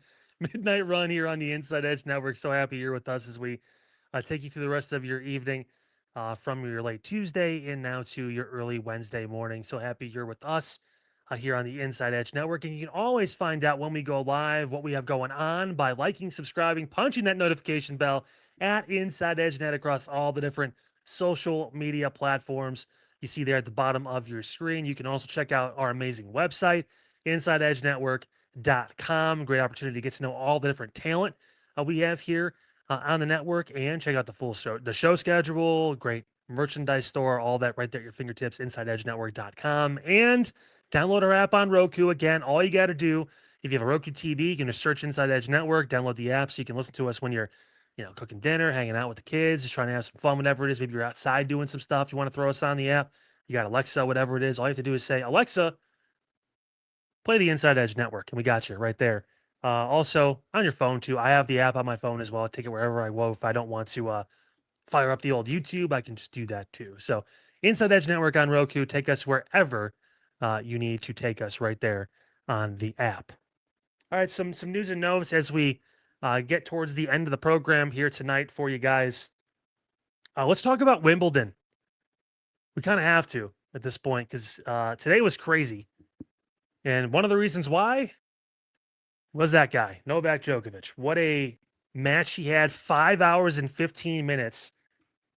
It was the longest quarterfinal in Wimbledon history. I think, honestly, maybe in Grand Slam history. 5 hours, 15 minutes in the men's quarterfinals against Felix Auger-Aliassime. He beat him 7-6, 3-6, 6-3, 6-7, 7-6. Sometimes I can say 6-7. There you go. I'm sure my son is somewhere in his sleep just doing one of these. But nevertheless, a crazy win for Novak. If you know me, I am also Serbian, but I don't like Novak Djokovic. I was a Rafael Nadal guy. I like the effort, the heart, the spirit. Djokovic, and I get entertainment, that kind of stuff. It's the slamming of the racket when he was younger and that kind of stuff. It turned me off to being a fan of his. And I get it. You get older, you get a little wiser, whatever it is, but still, just never was a big fan of Novak. Big fan of Carlos Alcaraz. He's not in the tournament. He's got a wrist injury. I like Jannik Sinner, and that's who Novak is going to face in the semifinals. It'll be Sinner and Novak. On the bottom half, Kobali and Ferry. Taylor Fritz, who's the last American standing on the men's draw, and Alexander Zverev, who won the French Open. They are going to be competing today now, 9:30 in the morning. I think they may actually be the first match. Yeah, and then Kobali and Ferry will be kicking off about a half hour after they do. It's not looking good for Novak just because Jannik Sinner has had his number for the most part. He did beat Sinner back in January at the Australian Open in the semis there. But still couldn't beat both of the big two. Remember, they were part of the big three. It was Novak Djokovic, it was Rafael Nadal, and it was Roger Federer. All three with over 20 Grand Slams or 20 Grand Slams or more apiece. Now it's Jannik Sinner, it's Carlos Alcaraz. Zverev finally getting his first Grand Slam after a bunch of attempts. And Taylor Fritz, though, has had his number, the American. Won his last 7 matchups against Zverev. So that's going to be interesting to see if Fritz can get the job done and do what he does best and beat Zverev and move on to the semifinals for the second consecutive year. On the women's side, there is one more American remaining in the semifinals. It's Coco Gauff. She had a big win. It was an All-American quarterfinal matchup with Jessica Pegula. She won 4-6, 6-3, 6-3 to move on. She'll face Mukova. She actually beat Naomi Osaka. I know that's one of Autumn's favorite tennis players, so sorry. But Naomi's getting better. She's getting close. I don't understand the Arena Sabalenka hate, but I understand that, hey, people hate people that win, then they have fun doing it. And afterwards, when she was very candid, I don't really want to think about tennis right now. I just want to go get drunk and forget about it, then try to get better later. Like, that's a hell of a response. But it feels like it's wide open on the women's side. This could be Coco Gauff's year. She could possibly do it. She's the 7th seed. I think actually she's the highest ranked seed remaining on the women's bracket. So if you're going off of seeding, she's the favorite. So we'll see how she handles that. I think she's the youngest ever into the Wimbledon semis as well. So kudos to Coco Gauff as she moves on. And Wimbledon, it's always fun. Listen, especially when the U.S. Open comes around too, guys. If you have the availability to watch that, if you have time, just throw it on. They have the marathons on, that kind of stuff. ESPN, the ESPN Unlimited has it too. Really cool. I work from home, so it's great for me.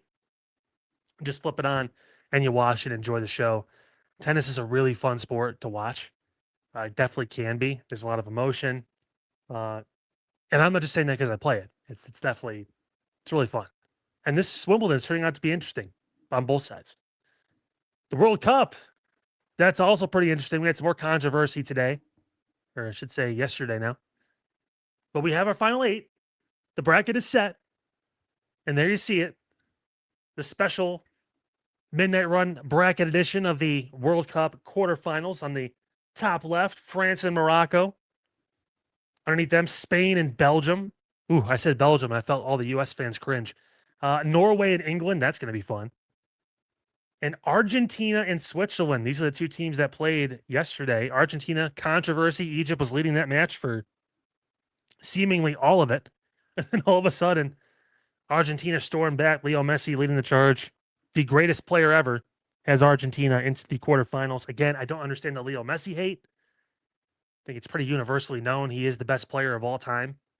And I think it's just soccer is better when he's still playing. So, and that team is damn good. So give him a lot of credit. And Switzerland advancing, no goals in regular time. They had to go to penalties. They move on and beat Colombia to advance to where they are now in this quarterfinal. The favorite, I feel like, kind of has to be France, just because Mbappe has been playing out of his mind. Spain has won, but they've struggled a little bit in certain moments. Is it crazy for me to say Norway is the other favorite? I don't know. It just kind of feels like with Erling Haaland and that group, man, they're just there, just got something going. They got the row going. If you guys have seen that thing where they all get in the line, it's the Norway tradition after they win. They do the big row all across the stadium. It's nuts. So cool. But I pose this question to you guys, and we're going to keep the graphic up for a minute because I want you to think about this. You look at these 8 remaining teams.